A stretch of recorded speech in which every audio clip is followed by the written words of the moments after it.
सतनाम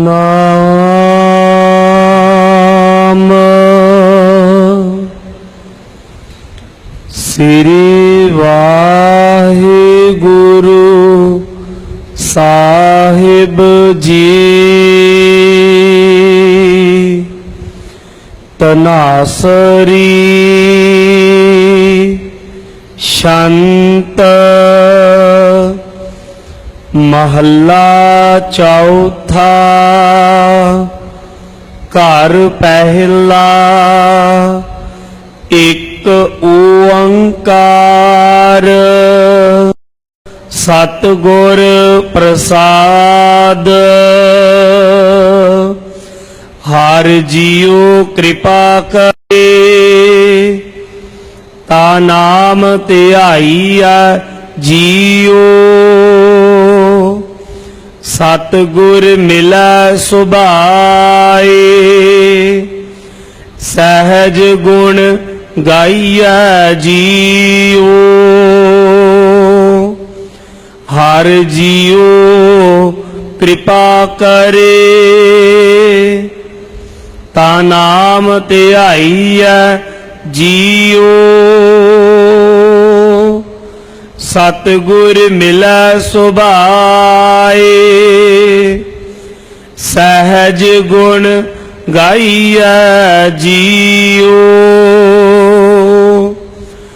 गुण गाए विगसै सदा अनदिना। जा आप साचे भावे अहंकार हूँ मैं तजै माया। सहज नाम समावे आप करता करे सोई। आप दे ता पाइयै हर जियो कृपा करे ता नाम ध्याईया जियो। आप करता करे सोई आप दे ता पाइयै हर जियो कृपा करे ता नाम ध्याईया जियो। वाहिगुरु जी का खालसा वाहिगुरु जी की फतेह। वाहिगुरु साहिब जियो। मान मोह अर लोभ विकारा बियो चीत ना कालियो। नाम रतन गुणा हर बन जे लाद वखर लै चालियो। सेवक की ओढ़क निभही प्रीत जीवत साहिब सेव्यो अपना। चलते राखियो चीत जब लो नहीं भाग ले लार्योदय तब लो भ्रमते फिरते बहुत आयो। कल घोर समुद्र में बूढ़त थे कबहू मिट है नहीं रे पछतायो। तत् विचार यह मथुरा जग तारन को अवतार बनायो। ਜਪਿਓ ਜਿਨ ਅਰਜਨ ਦੇਵ ਗੁਰੂ ਫਿਰ ਸੰਕਟ ਜੋਨ ਗਰਭ ਨਾ ਆਇਓ। ਜਪਿਓ ਜਿਨ ਅਰਜਨ ਦੇਵ ਗੁਰੂ ਫਿਰ ਸੰਕਟ ਜੋਨ ਗਰਭ ਨਾ ਆਇਓ। ਸਤਿਗੁਰੂ ਗਰੀਬ ਨਵਾਜ ਸਰਬ ਕਲਾ ਸਮਰੱਥ 10 ਪਾਤਸ਼ਾਹੀਆਂ ਦੇ ਪਾਵਨ ਸਰੂਪ ਸਤਿਗੁਰੂ ਸ੍ਰੀ ਗੁਰੂ ਗ੍ਰੰਥ ਸਾਹਿਬ ਸੱਚੇ ਪਾਤਸ਼ਾਹ ਜੀ ਦੀ ਪਾਵਨ ਪਵਿੱਤਰ ਹਜ਼ੂਰੀ ਵਿੱਚ ਪਹੁੰਚੇ ਸਤਿਕਾਰਯੋਗ ਗੁਰੂ ਖਾਲਸਾ ਸਾਧ ਸੰਗਤ ਜੀਓ, ਸਾਰੇ ਇੱਕ ਵਾਰੀ ਬਖਸ਼ਿਸ਼ ਕਰੋ, ਇਕਾਗਰਤਾ ਬਣਾਓ, ਪਿਆਰ ਸਹਿਤ ਫਤਿਹ ਬੁਲਾਓ ਜੀ। ਵਾਹਿਗੁਰੂ ਜੀ ਕਾ ਖਾਲਸਾ, ਵਾਹਿਗੁਰੂ ਜੀ ਕੀ ਫਤਿਹ। ਆਪ ਜੀ ਨੇ ਅੱਜ ਦਾ ਸ੍ਰੀ ਮੁਖ ਵਾਕ ਜੋ ਗੁਰੂ ਰਾਮਦਾਸ ਮਹਾਰਾਜ ਜੀ ਨੇ ਬਖਸ਼ਿਸ਼ ਕਰਕੇ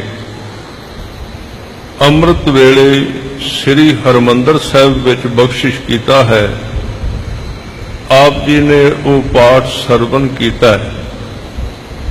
ਧਨਾਸਰੀ ਰਾਗ ਵਿੱਚ 690 ਅੰਗ ਉੱਪਰ ਇਹ 5 ਅੰਕਾਂ ਦਾ ਸ਼ਬਦ ਹੈ। ਸ਼ਬਦ ਵੀ ਲੰਬਾ ਹੈ ਤੇ ਅੱਜ ਸ਼ਹੀਦਾਂ ਦੇ ਸਿਰਤਾਜ ਸਤਿਗੁਰੂ ਗੁਰੂ ਅਰਜਨ ਦੇਵ ਸੱਚੇ ਪਾਤਸ਼ਾਹ ਜੀ ਦਾ ਸ਼ਹੀਦੀ ਦਿਹਾੜਾ ਵੀ ਹੈ। ਸਤਿਗੁਰਾਂ ਦੇ ਚਰਨ ਵੀ ਪਰਸਨੇ ਨੇ ਔਰ ਸ਼ਬਦ ਦੀ ਵਿਚਾਰ ਵੀ ਕੀਤੀ ਜਾਏਗੀ। ਆਓ ਪਹਿਲਾਂ ਸ਼ਬਦ ਦੇ ਕੁਝ ਹਿੱਸੇ ਨੂੰ ਵਿਚਾਰੀਏ ਔਰ ਸਤਿਗੁਰਾਂ ਦੇ ਚਰਨਾਂ ਦੇ ਨਾਲ ਜੁੜਨ ਦੀ ਕੋਸ਼ਿਸ਼ ਕਰੀਏ। ਧੰਨ ਗੁਰੂ ਰਾਮਦਾਸ ਮਹਾਰਾਜ ਜੀ ਫਰਮਾਉਂਦੇ ਹਨ, ਸਤਨਾਮ ਸ੍ਰੀ ਵਾਹਿਗੁਰੂ ਸਾਹਿਬ ਜੀ। ਧਨਾਸਰੀ ਸ਼ੰਤ ਮਹੱਲਾ ਚੌਥਾ।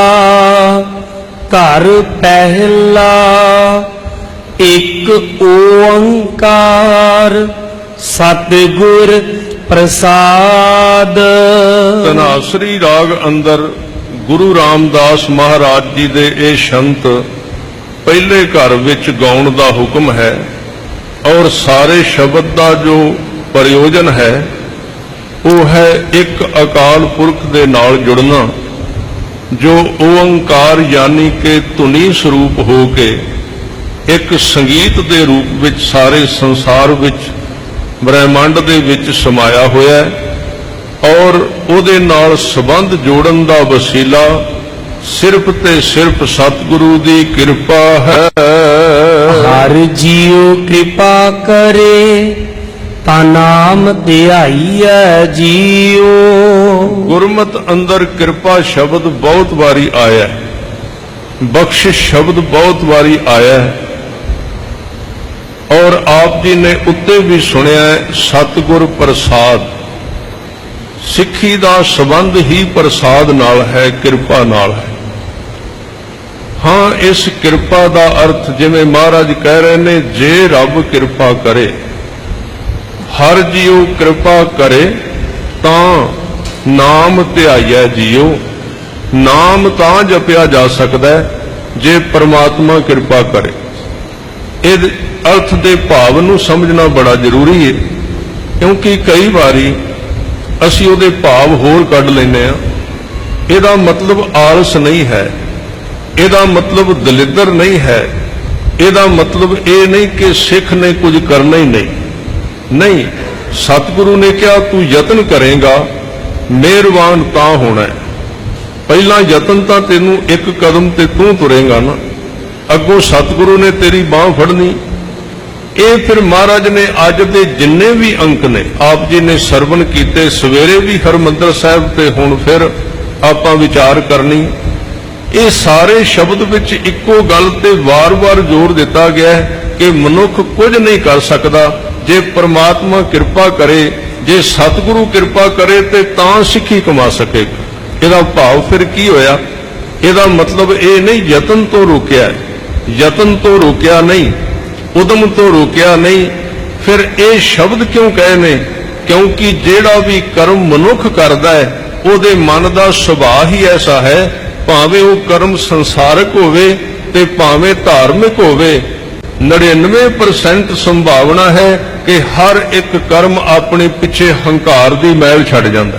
ਕੋਈ ਵੀ ਭਾਵੇਂ ਮਾੜਾ ਕਰੋ ਭਾਵੇਂ ਚੰਗਾ ਕਰੋ, ਅੰਦਰੋਂ ਇੱਕ ਭਾਵਨਾ ਬਣ ਜਾਂਦੀ, ਅੰਦਰ ਉਹ ਕਰਮ ਜਿਹੜਾ ਹੈ ਆਪਣੇ ਪੈਰ ਜਮਾ ਕੇ ਆਪਣੀ ਮੈਲ ਇਕੱਠੀ ਕਰ ਲੈਂਦਾ ਤੇ ਫਿਰ ਮਨੁੱਖ ਇੱਕ ਕਦਮ ਵੀ ਪਰਮਾਤਮਾ ਦੇ ਰਸਤੇ ਵੱਲ ਅੱਗੇ ਨਹੀਂ ਜਾ ਸਕਦਾ। ਇਸ ਕਰਕੇ ਸਤਿਗੁਰੂ ਨੇ ਸਾਰਾ ਸ਼ਬਦ ਸਮਰਪਣ ਤੇ ਹੀ ਉਚਾਰਿਆ ਔਰ ਯਤਨ ਕਰਨ ਤੋਂ ਬਾਅਦ ਹੀ ਕਿਰਪਾ ਹੋਵੇਗੀ। ਇਹ ਵਿਸ਼ਾ ਮੈਂ ਜ਼ਰੂਰ ਬੇਨਤੀ ਨਾਲ ਕਰਾਂਗਾ, ਕਿਉਂਕਿ ਸਾਹਿਬ ਕਹਿੰਦੇ ਨੇ ਕਰੋ ਯਤਨ ਜੇ ਹੋਏ ਮਿਹਰਬਾਨਾ। ਯਤਨ ਕਰੇਗਾ ਤੇ ਮਿਹਰ ਹੋਵੇਗੀ। ਇਹਦਾ ਮਤਲਬ ਇਹ ਨਾ ਸਮਝੀ। ਭਾਈ ਗੁਰਦਾਸ ਸਾਹਿਬ ਕਹਿੰਦੇ ਨੇ ਗੁਰੂ ਤੈਨੂੰ ਹਜ਼ਾਰਾਂ ਕਦਮ ਅੱਗੋਂ ਲੈਣ ਜਾਏਗਾ, ਪਰ ਇੱਕ ਕੰਮ ਤੈਨੂੰ ਕਰਨਾ ਪੈਣਾ ਹੈ, ਇੱਕ ਕਦਮ ਪਹਿਲਾ ਕਦਮ ਤੈਨੂੰ ਚੁੱਕਣਾ ਪਏਗਾ। ਭਾਈ ਗੁਰਦਾਸ ਜੀ ਦੇ ਕਵਿਤਾ ਦੇ ਅੰਦਰ ਗੁਰਮਤਿ ਦੇ ਮਹਾਨ ਵਿਆਖਿਆਕਾਰ ਉਹਨਾਂ ਨੇ ਬਚਨ ਕੀਤੇ ਨੇ, ਚਰਨ ਸ਼ਰਨ ਗੁਰ ਏਕ ਪੈਂਡਾ ਜਾਏ ਚੱਲ, ਸਤਿਗੁਰ ਕੋਟ ਪੈਂਡਾ ਆਗੇ ਹੋਏ ਲੇਤ ਹੈ। ਗੁਰੂ ਕਰੋੜਾ ਕਦਮ ਲੈਣ ਤਾਂ ਜ਼ਰੂਰ ਆਵੇਗਾ, ਪਰ ਉਹਦੇ ਤੋਂ ਪਹਿਲਾ ਸ਼ਬਦ ਜਿਹੜਾ ਸੀ ਚਰਨ ਸ਼ਰਨ ਗੁਰ ਏਕ ਪੈਂਡਾ ਜਾਏ ਚੱਲ, ਉਹ ਪਹਿਲੀ ਪੰਕਤੀ ਸਿੱਖ ਵਾਸਤੇ ਹੈ ਵੀ ਇੱਕ ਕੰਮ ਤੂੰ ਕਰੇਗਾ ਤੇ ਗੁਰੂ ਤੇਰੀ ਬਾਹ ਫੜ ਕੇ ਅੱਗੋਂ ਤੈਨੂੰ ਤੋਰ ਲਏਗਾ। ਇਸ ਕਰਕੇ ਮਹਾਰਾਜ ਨੇ ਇੱਥੇ ਸਾਰਾ ਸ਼ਬਦ ਸਮਰਪਣ ਵਿੱਚ ਉਚਾਰਿਆ। ਸਾਹਿਬ ਕਹਿੰਦੇ ਨੇ ਹਰ ਜੀਓ ਕਿਰਪਾ ਕਰੇ ਤਾਂ ਨਾਮ ਧਿਆਈਐ ਜੀਓ, ਜੇ ਪਰਮੇਸ਼ਰ ਬਖਸ਼ਿਸ਼ ਕਰੇ ਤੇ ਤਾਂ ਹੀ ਮਨੁੱਖ ਦਾ ਮਨ ਜੋ ਖਿੰਡਿਆ ਹੋਇਆ ਹੈ ਅਕਾਲ ਪੁਰਖ ਦੇ ਨਾਮ ਵਿੱਚ ਜੁੜਦਾ ਹੈ। ਸਤਿਗੁਰ ਮਿਲੈ ਸੁਭਾਏ ਸਹਿਜ ਗੁਣ ਗਾਈਐ ਜੀਓ। ਤੇ ਜਿਉਂ-ਜਿਉਂ ਅੰਦਰ ਨਾਮ ਵਸਦਾ ਹੈ ਸਤਿਗੁਰੂ ਮਿਲੈ ਸੁਭਾਏ। ਸੁਭਾਏ ਦਾ ਮਤਲਬ ਹੈ ਯਾਨੀ ਕਿ ਸਹਿਜ ਸੁਭਾਅ ਹੀ, ਬਿਨਾਂ ਯਤਨ ਕਰਨ ਤੋਂ। ਸਤਿਗੁਰੂ ਮਿਲੈ ਸੁਭਾਏ, ਸਤਿਗੁਰੂ ਦੀ ਕਿਰਪਾ ਦੇ ਨਾਲ ਸਹਿਜ ਸੁਭਾਅ ਹੀ। ਸੱਚੇ ਪਾਤਸ਼ਾਹ ਕਹਿਣ ਲੱਗੇ ਕਿ ਸਹਿਜ ਸੁਭਾਅ ਆਪਣੇ ਆਪ। ਸਹਿਜ ਸੁਭਾਅ ਦਾ ਮਤਲਬ ਹੈ ਜਿਹਦੇ ਵਿੱਚ ਬੰਦੇ ਨੂੰ ਯਤਨ ਨਹੀਂ ਕਰਨਾ ਪੈਂਦਾ, ਆਪਣੇ ਆਪ ਅੰਦਰ ਗੁਰੂ ਵਰਤਦਾ ਹੈ। ਹਰ ਇੱਕ ਚੀਜ਼ ਸਤਿਗੁਰੂ ਜੀ ਦੀ ਬਖਸ਼ਿਸ਼ ਦੇ ਨਾਲ ਹੋਈ ਜਾਂਦੀ। ਸਤਿਗੁਰ ਮਿਲੈ ਸੁਭਾਏ ਸਹਿਜ ਗੁਣ ਗਾਇਆ ਜੀਓ। ਆਪਣੇ ਆਪ ਅੰਦਰ ਇੱਕ ਰੌਂ ਚੱਲ ਪੈਂਦੀ ਏ, ਆਪਣੇ ਆਪ ਨਾਮ ਦੀ ਧੁਨ, ਬਾਣੀ ਦਾ ਪ੍ਰਵਾਹ ਉਸ ਗੁਰਮੁਖ ਦੇ ਅੰਦਰ ਚੱਲਦਾ ਹੈ। ਗੁਣ ਗਾਈ ਵਿਗਸੈ ਸਦਾ ਅਨ ਦਿਨ, ਜਾਂ ਆਪ ਸਾਚੇ ਭਾਵੈ। ਜਿੱਦਣ ਪੂਰੇ ਸਤਿਗੁਰੂ ਖੁਸ਼ ਹੋ ਗਏ ਸਿੱਖ ਦੇ ਉੱਤੇ, ਤਾਂ ਉਸ ਖੁਸ਼ੀ ਦੇ ਕਾਰਨ ਹੀ ਸਿੱਖ ਦੇ ਅੰਦਰ ਗੁਣ ਗਾਉਣ ਦੀ ਰੁਚੀ ਵੱਧਦੀ ਜਾਂਦੀ ਹੈ, ਕੀਰਤਨ ਦੀ ਰੁਚੀ ਵੱਧਦੀ ਜਾਂਦੀ ਹੈ ਤੇ ਵਿਗਸੈ ਉਹਦੇ ਵਿੱਚੋਂ ਉਹਨੂੰ ਖੁਸ਼ੀ ਪ੍ਰਾਪਤ ਹੁੰਦੀ ਹੈ। ਅੰਦਰੋਂ ਇੱਕ ਅਮਾ, ਇੱਕ ਖੇੜਾ, ਚਾਅ ਉਹਦੇ ਅੰਦਰ ਦਿਨ ਰਾਤ ਬਣਿਆ ਰਹਿੰਦਾ ਹੈ। ਪਰ ਇਹ ਸਾਰੀ ਦਾਤ ਉਸ ਪਰਮੇਸ਼ਰ ਵੈਗੁਰੂ ਦੇ ਆਪਣੇ ਭਾਉਣ ਕਰਕੇ ਹੀ ਹੁੰਦੀ ਹੈ। ਅਹੰਕਾਰ ਹਉ ਮੈਂ ਤਜੈ ਮਾਇਆ, ਸਹਿਜ ਨਾਮ ਸਮਾਵੈ। ਇਸ ਤਰ੍ਹਾਂ ਉਹ ਆਪਣੇ ਅੰਦਰੋਂ ਹੰਕਾਰ ਨੂੰ ਤੇ ਬਿਲਕੁਲ ਹੀ ਧੋ ਦਿੰਦਾ ਹੈ ਤੇ ਹਉਮੈ ਮਾਇਆ ਦੀ ਖਿੱਚ ਜਿਹੜੀ ਹੈ ਉਹ ਅੰਦਰੋਂ ਚਲੀ ਗਈ ਹੈ ਉਹਦੇ, ਤੇ ਸਹਿਜ ਸੁਭਾਏ ਨਾਮ ਅੰਦਰ, ਨਾਮ ਵਿੱਚ ਉਹਦੀ ਸੁਰਤੀ ਸਮਾਉਂਦੀ ਹੈ। ਆਪ ਕਰਤਾ ਕਰੇ ਸੋਈ, ਆਪ ਦੇ ਤਾਂ ਪਾਈਐ। ਐਸੇ ਗੁਰਮੁਖ ਦੇ ਅੰਦਰ ਆਪਣੇ ਆਪ ਹੀ ਗਿਆਨ ਆ ਜਾਂਦਾ ਹੈ, ਉਹਨੂੰ ਸਿੱਖਣਾ ਨਹੀਂ ਪੈਂਦਾ। ਉਹ ਅੰਦਰ ਵਹਿੰਦਾ ਹੈ ਵੀ ਮੈਂ ਤੇ ਕਾਰੀ ਕੁਝ ਨਹੀਂ ਰਿਹਾ, ਜੋ ਕੁਝ ਹੋ ਹੀ ਜਾ ਰਿਹਾ ਯਾਨੀ ਕਿ ਆਪਣੇ ਆਪ ਹੋ ਰਿਹਾ। ਇਹ ਉਹ ਅਵਸਥਾ ਹੈ ਜਿੱਥੇ ਆਪਣੇ ਆਪ ਸਭ ਕੁਝ ਹੁੰਦਾ ਹੈ, ਜਿੱਥੇ ਕੁਝ ਵੀ ਕਰਨਾ ਨਹੀਂ ਪੈਂਦਾ। ਇਸ ਕਰਕੇ ਕਹਿੰਦੇ ਆਪ ਕਰਤਾ, ਉਹ ਕਰਤਾ ਬਣ ਕੇ ਗੁਰਮੁਖ ਦੇ ਅੰਦਰ ਵਰਤੀ ਜਾਂਦਾ ਹੈ। ਸੋਈ ਉਹੀ ਕਰਦਾ ਹੈ, ਆਪ ਕਰਤਾ ਕਰੇ ਸੋਈ, ਆਪ ਦੇ ਤਾਂ ਪਾਈਐ। ਇਹ ਦਾਤ ਉਹਨੂੰ ਮਹਿਸੂਸ ਹੋ ਜਾਂਦੀ ਏ ਕਿ ਉਹਦੀ ਬਖਸ਼ਿਸ਼ ਨਾਲ ਹੀ ਪ੍ਰਾਪਤ ਹੁੰਦੀ ਹੈ। ਹਰ ਜੀਉ ਕਿਰਪਾ ਕਰੇ ਤਾ ਨਾਮ ਧਿਆਈਐ ਜੀਉ। ਇਸ ਤਰ੍ਹਾਂ ਸਾਹਿਬ ਕਹਿਣ ਲੱਗੇ ਵਾਹਿਗੁਰੂ ਜੀ ਕਿਰਪਾ ਕਰਨ ਤਾਂ ਹੀ ਮਨੁੱਖ ਦਾ ਧਿਆਨ ਜਿਹੜਾ ਗੁਰਮੁਖ ਦਾ ਧਿਆਨ ਨਾਮ ਦੇ ਵਿੱਚ ਟਿਕਦਾ ਹੈ। ਅੰਦਰ ਸਾਚਾ ਨੇਹੋ ਪੂਰੇ ਸਤਿਗੁਰੈ ਜੀਉ। ਇਹ ਦਾਤ ਫਿਰ ਕਿਵੇਂ ਮਿਲਦੀ ਹੈ? ਵਿੱਚ ਗੁਰੂ ਵਿਚੋਲਾ ਬਣਿਆ ਹੈ। ਸਤਿਗੁਰੂ ਨੇ ਵਿੱਚ ਆ ਕੇ ਇਹ ਕਾਰਜ ਆਪ ਕਰਾਇਆ, ਕਿਉਂਕਿ ਪਰਮਾਤਮਾ ਨਾਲ ਸਿੱਧਾ ਕਿਸੇ ਦਾ ਅੱਜ ਤੱਕ ਜੋੜ ਨਹੀਂ ਬਣਿਆ। ਵਿੱਚ ਗੁਰੂ ਤੇ ਅੰਦਰ ਸਾਚਾ ਨੇਹੋ, ਸਿੱਖ ਦੇ ਅੰਦਰ ਸੱਚਾ ਪਿਆਰ ਹੈ। ਕਿਹਦੇ ਨਾਲ? ਪੂਰੇ ਸਤਿਗੁਰੈ ਜੀਓ, ਆਪਣੇ ਸਤਿਗੁਰੂ ਦੇ ਪਿਆਰ ਵਿੱਚ ਜਿਉਂਦਾ ਹੈ। ਹੋ ਤਿਸ ਸੇਵੀ ਦਿਨ ਰਾਤ ਮੈਂ ਕਦੇ ਨਾ ਵਿਸਰੈ ਜੀਉ। ਤੇ ਜੇ ਉਹਨੂੰ ਪੁੱਛਿਆ ਜਾਏ ਵੀ ਤੂੰ ਇਹ ਕੀ ਦਾਤ ਪ੍ਰਾਪਤ ਕੀਤੀ ਹੈ, ਤੇ ਉਹ ਕਹਿੰਦਾ ਵੀ ਦਿਨ ਰਾਤ ਹੁਣ ਉਹਦੀ ਸੇਵਾ ਵਿੱਚ ਜੀਵਨ ਗੁਜ਼ਰ ਰਿਹਾ ਹੈ। ਅੰਦਰੋਂ ਕਦੀ ਵਿਸਰਦਾ ਨਹੀਂ, ਇੱਕ ਪਲ ਵਾਸਤੇ ਵੀ ਭੁੱਲਦਾ ਨਹੀਂ ਹੈ। ਕਦੇ ਨਾ ਵਿਸਾਰੀ ਅਨ ਦਿਨ ਸਮਾਰੀ ਜਾ ਨਾਮ ਲਈ ਤਾਂ ਜੀਵਾ। ਇਸ ਤਰ੍ਹਾਂ ਦੀ ਸਥਿਤੀ ਉਸ ਗੁਰਮੁਖ ਦੀ ਬਣ ਗਈ। ਇੱਕ ਤੇ ਉਹ ਆਪ ਭੁਲਾਉਂਦਾ ਹੀ ਨਹੀਂ ਤੇ ਉਹਦੇ ਤੋਂ ਭੁਲਾਇਆ ਜਾਂਦਾ ਹੀ ਨਹੀਂ। ਦਿਨ ਰਾਤ ਸੰਭਾਲਦਾ ਹੈ ਅੰਦਰ, ਤੇ ਉਹਨੂੰ ਇੰਜ ਪ੍ਰਤੀਤ ਹੁੰਦਾ ਹੈ ਮੇਰੀ ਸਵਾਸ ਦੇ ਥਾਂ ਤੇ ਹੁਣ ਨਾਮ ਚੱਲਣ ਲੱਗ ਪਿਆ। ਪਹਿਲਾਂ ਸਵਾਸ ਸਰੀਰ ਚਲਾਉਂਦੇ ਸਨ, ਹੁਣ ਨਾਮ ਚੱਲਦਾ ਤੇ ਸਵਾਸ ਚੱਲਦਾ ਹੈ, ਯਾਨੀ ਕਿ ਨਾਮ ਤੇ ਸਵਾਸ ਜੀਵਨ ਇੱਕ ਹੋ ਗਏ ਹਨ। ਸ਼ਰਵਣੀ ਸੁਣੀ ਤਾਂ ਇਹੋ ਮਨ ਤ੍ਰਿਪਤੈ ਗੁਰਮੁਖ ਅੰਮ੍ਰਿਤ ਪੀਵਾ। ਇਸ ਤਰ੍ਹਾਂ ਹੁਣ ਉਹਦੇ ਕੰਨ ਵੀ ਲਗਾਤਾਰ ਪਰਮਾਤਮਾ ਦੀ ਆਵਾਜ਼ ਨੂੰ ਸੁਣ ਰਹੇ ਨੇ, ਔਰ ਇਹਦੇ ਨਾਲ ਹੀ ਉਹਦਾ ਮਨ ਤ੍ਰਿਪਤ ਹੁੰਦਾ ਹੈ, ਰੱਜਦਾ ਹੈ। ਜੇ ਸਤਿਗੁਰੂ ਦੀ ਕਿਰਪਾ ਕਰਨ ਤੇ ਤਾਂ ਇਹ ਅੰਮ੍ਰਿਤ ਦੀ ਦਾਤ ਮਿਲਦੀ ਹੈ। ਨਦਰ ਕਰੇ ਤਾਂ ਸਤਿਗੁਰ ਮਿਲੇ ਅਨ ਦਿਨ ਬਵੇਕ ਬੁੱਧ ਵਿਚਰੈ। ਸਾਰਾ ਸ਼ਬਦ ਹੀ ਵਾਰ-ਵਾਰ ਬਖਸ਼ਿਸ਼, ਨਦਰ, ਕਿਰਪਾ, ਕਰਮ ਇਹ ਸ਼ਬਦ ਵਰਤੇ ਜਾ ਰਹੇ ਨੇ। ਜੇ ਕਿਰਪਾ ਕਰੇ ਤਾਂ ਸਤਿਗੁਰ ਮੇਲੇ ਆਪਣੀ ਖਿੱਚ ਦੇ ਨਾਲ ਆਪ ਆਪਣੇ ਕੋਲ ਬੁਲਾ ਲੈਂਦਾ, ਤੇ ਜਦੋਂ ਸਤਿਗੁਰੂ ਦੀ ਕਿਰਪਾ ਹੋ ਜਾਂਦੀ ਹੈ ਅੰਦਰ ਵਿਵੇਕ ਬੁੱਧੀ ਦਾ ਦੀਵਾ ਜਗ ਪਿਆ, ਤੇ ਅੰਦਰ ਇੱਕ ਗਿਆਨ ਦੀ ਭਾਸ਼ਾ ਆਪਣੇ ਆਪ ਵਿਚਰਦੀ ਰਹਿੰਦੀ ਹੈ। ਅੰਦਰ ਸਾਚਾ ਨੇਹੋ ਪੂਰੇ ਸਤਿਗੁਰੈ। ਗੁਰਮੁਖ ਦੇ ਅੰਦਰ ਪੂਰੇ ਸਤਿਗੁਰੂ ਦਾ ਪਿਆਰ ਜਾਗਿਆ ਹੈ। ਸਤ ਸੰਗਤ ਮਿਲੈ ਵੱਡ ਭਾਗ ਤਾਂ ਹਰ ਰਸ ਆਵੇ ਜੀਉ। ਹੁਣ ਇਹ ਤਰਤੀਬਵਾਰ ਸ਼ਬਦ ਜਾ ਰਿਹਾ ਹੈ। ਪਰਮਾਤਮਾ ਤੱਕ ਤਾਂ ਗਿਆ ਹੈ, ਰਾਹ ਵਿੱਚ ਗੁਰੂ ਆਇਆ ਹੈ। ਗੁਰੂ ਤੱਕ ਤਾਂ ਗਿਆ ਹੈ ਜੇ ਰਾਹ ਵਿੱਚ ਸਤ ਸੰਗਤ ਆਈ ਹੈ। ਇਹ ਤਰਤੀਬ ਬਣੀ ਹੋਈ। ਸਤ ਸੰਗਤ ਮਿਲੈ ਵੱਡ ਭਾਗ ਤਾਂ ਹਰ ਰਸ ਆਵੇ ਜੀਓ। ਇਹ ਸਤ ਸੰਗਤ ਕੀ ਹੈ? ਇਥੋਂ ਆਪਾਂ ਥੋੜੀ ਜਿਹੀ ਵਿਚਾਰ ਕਰਾਂਗੇ। ਸਤ ਦਾ ਮਤਲਬ ਹੈ ਜੋ ਸਦਾ ਕਾਇਮ ਰਹਿਣ ਵਾਲੀ ਚੀਜ਼ ਹੈ, ਜੋ ਸਦਾ ਹੀ ਰਹਿੰਦੀ ਹੈ। ਇੱਕ ਪਾਸੇ ਝੂਠ ਹੈ ਤੇ ਇੱਕ ਪਾਸੇ ਸੱਚ ਹੈ। ਦੋ ਚੀਜ਼ਾਂ ਇਕੱਠੀਆਂ ਨੇ।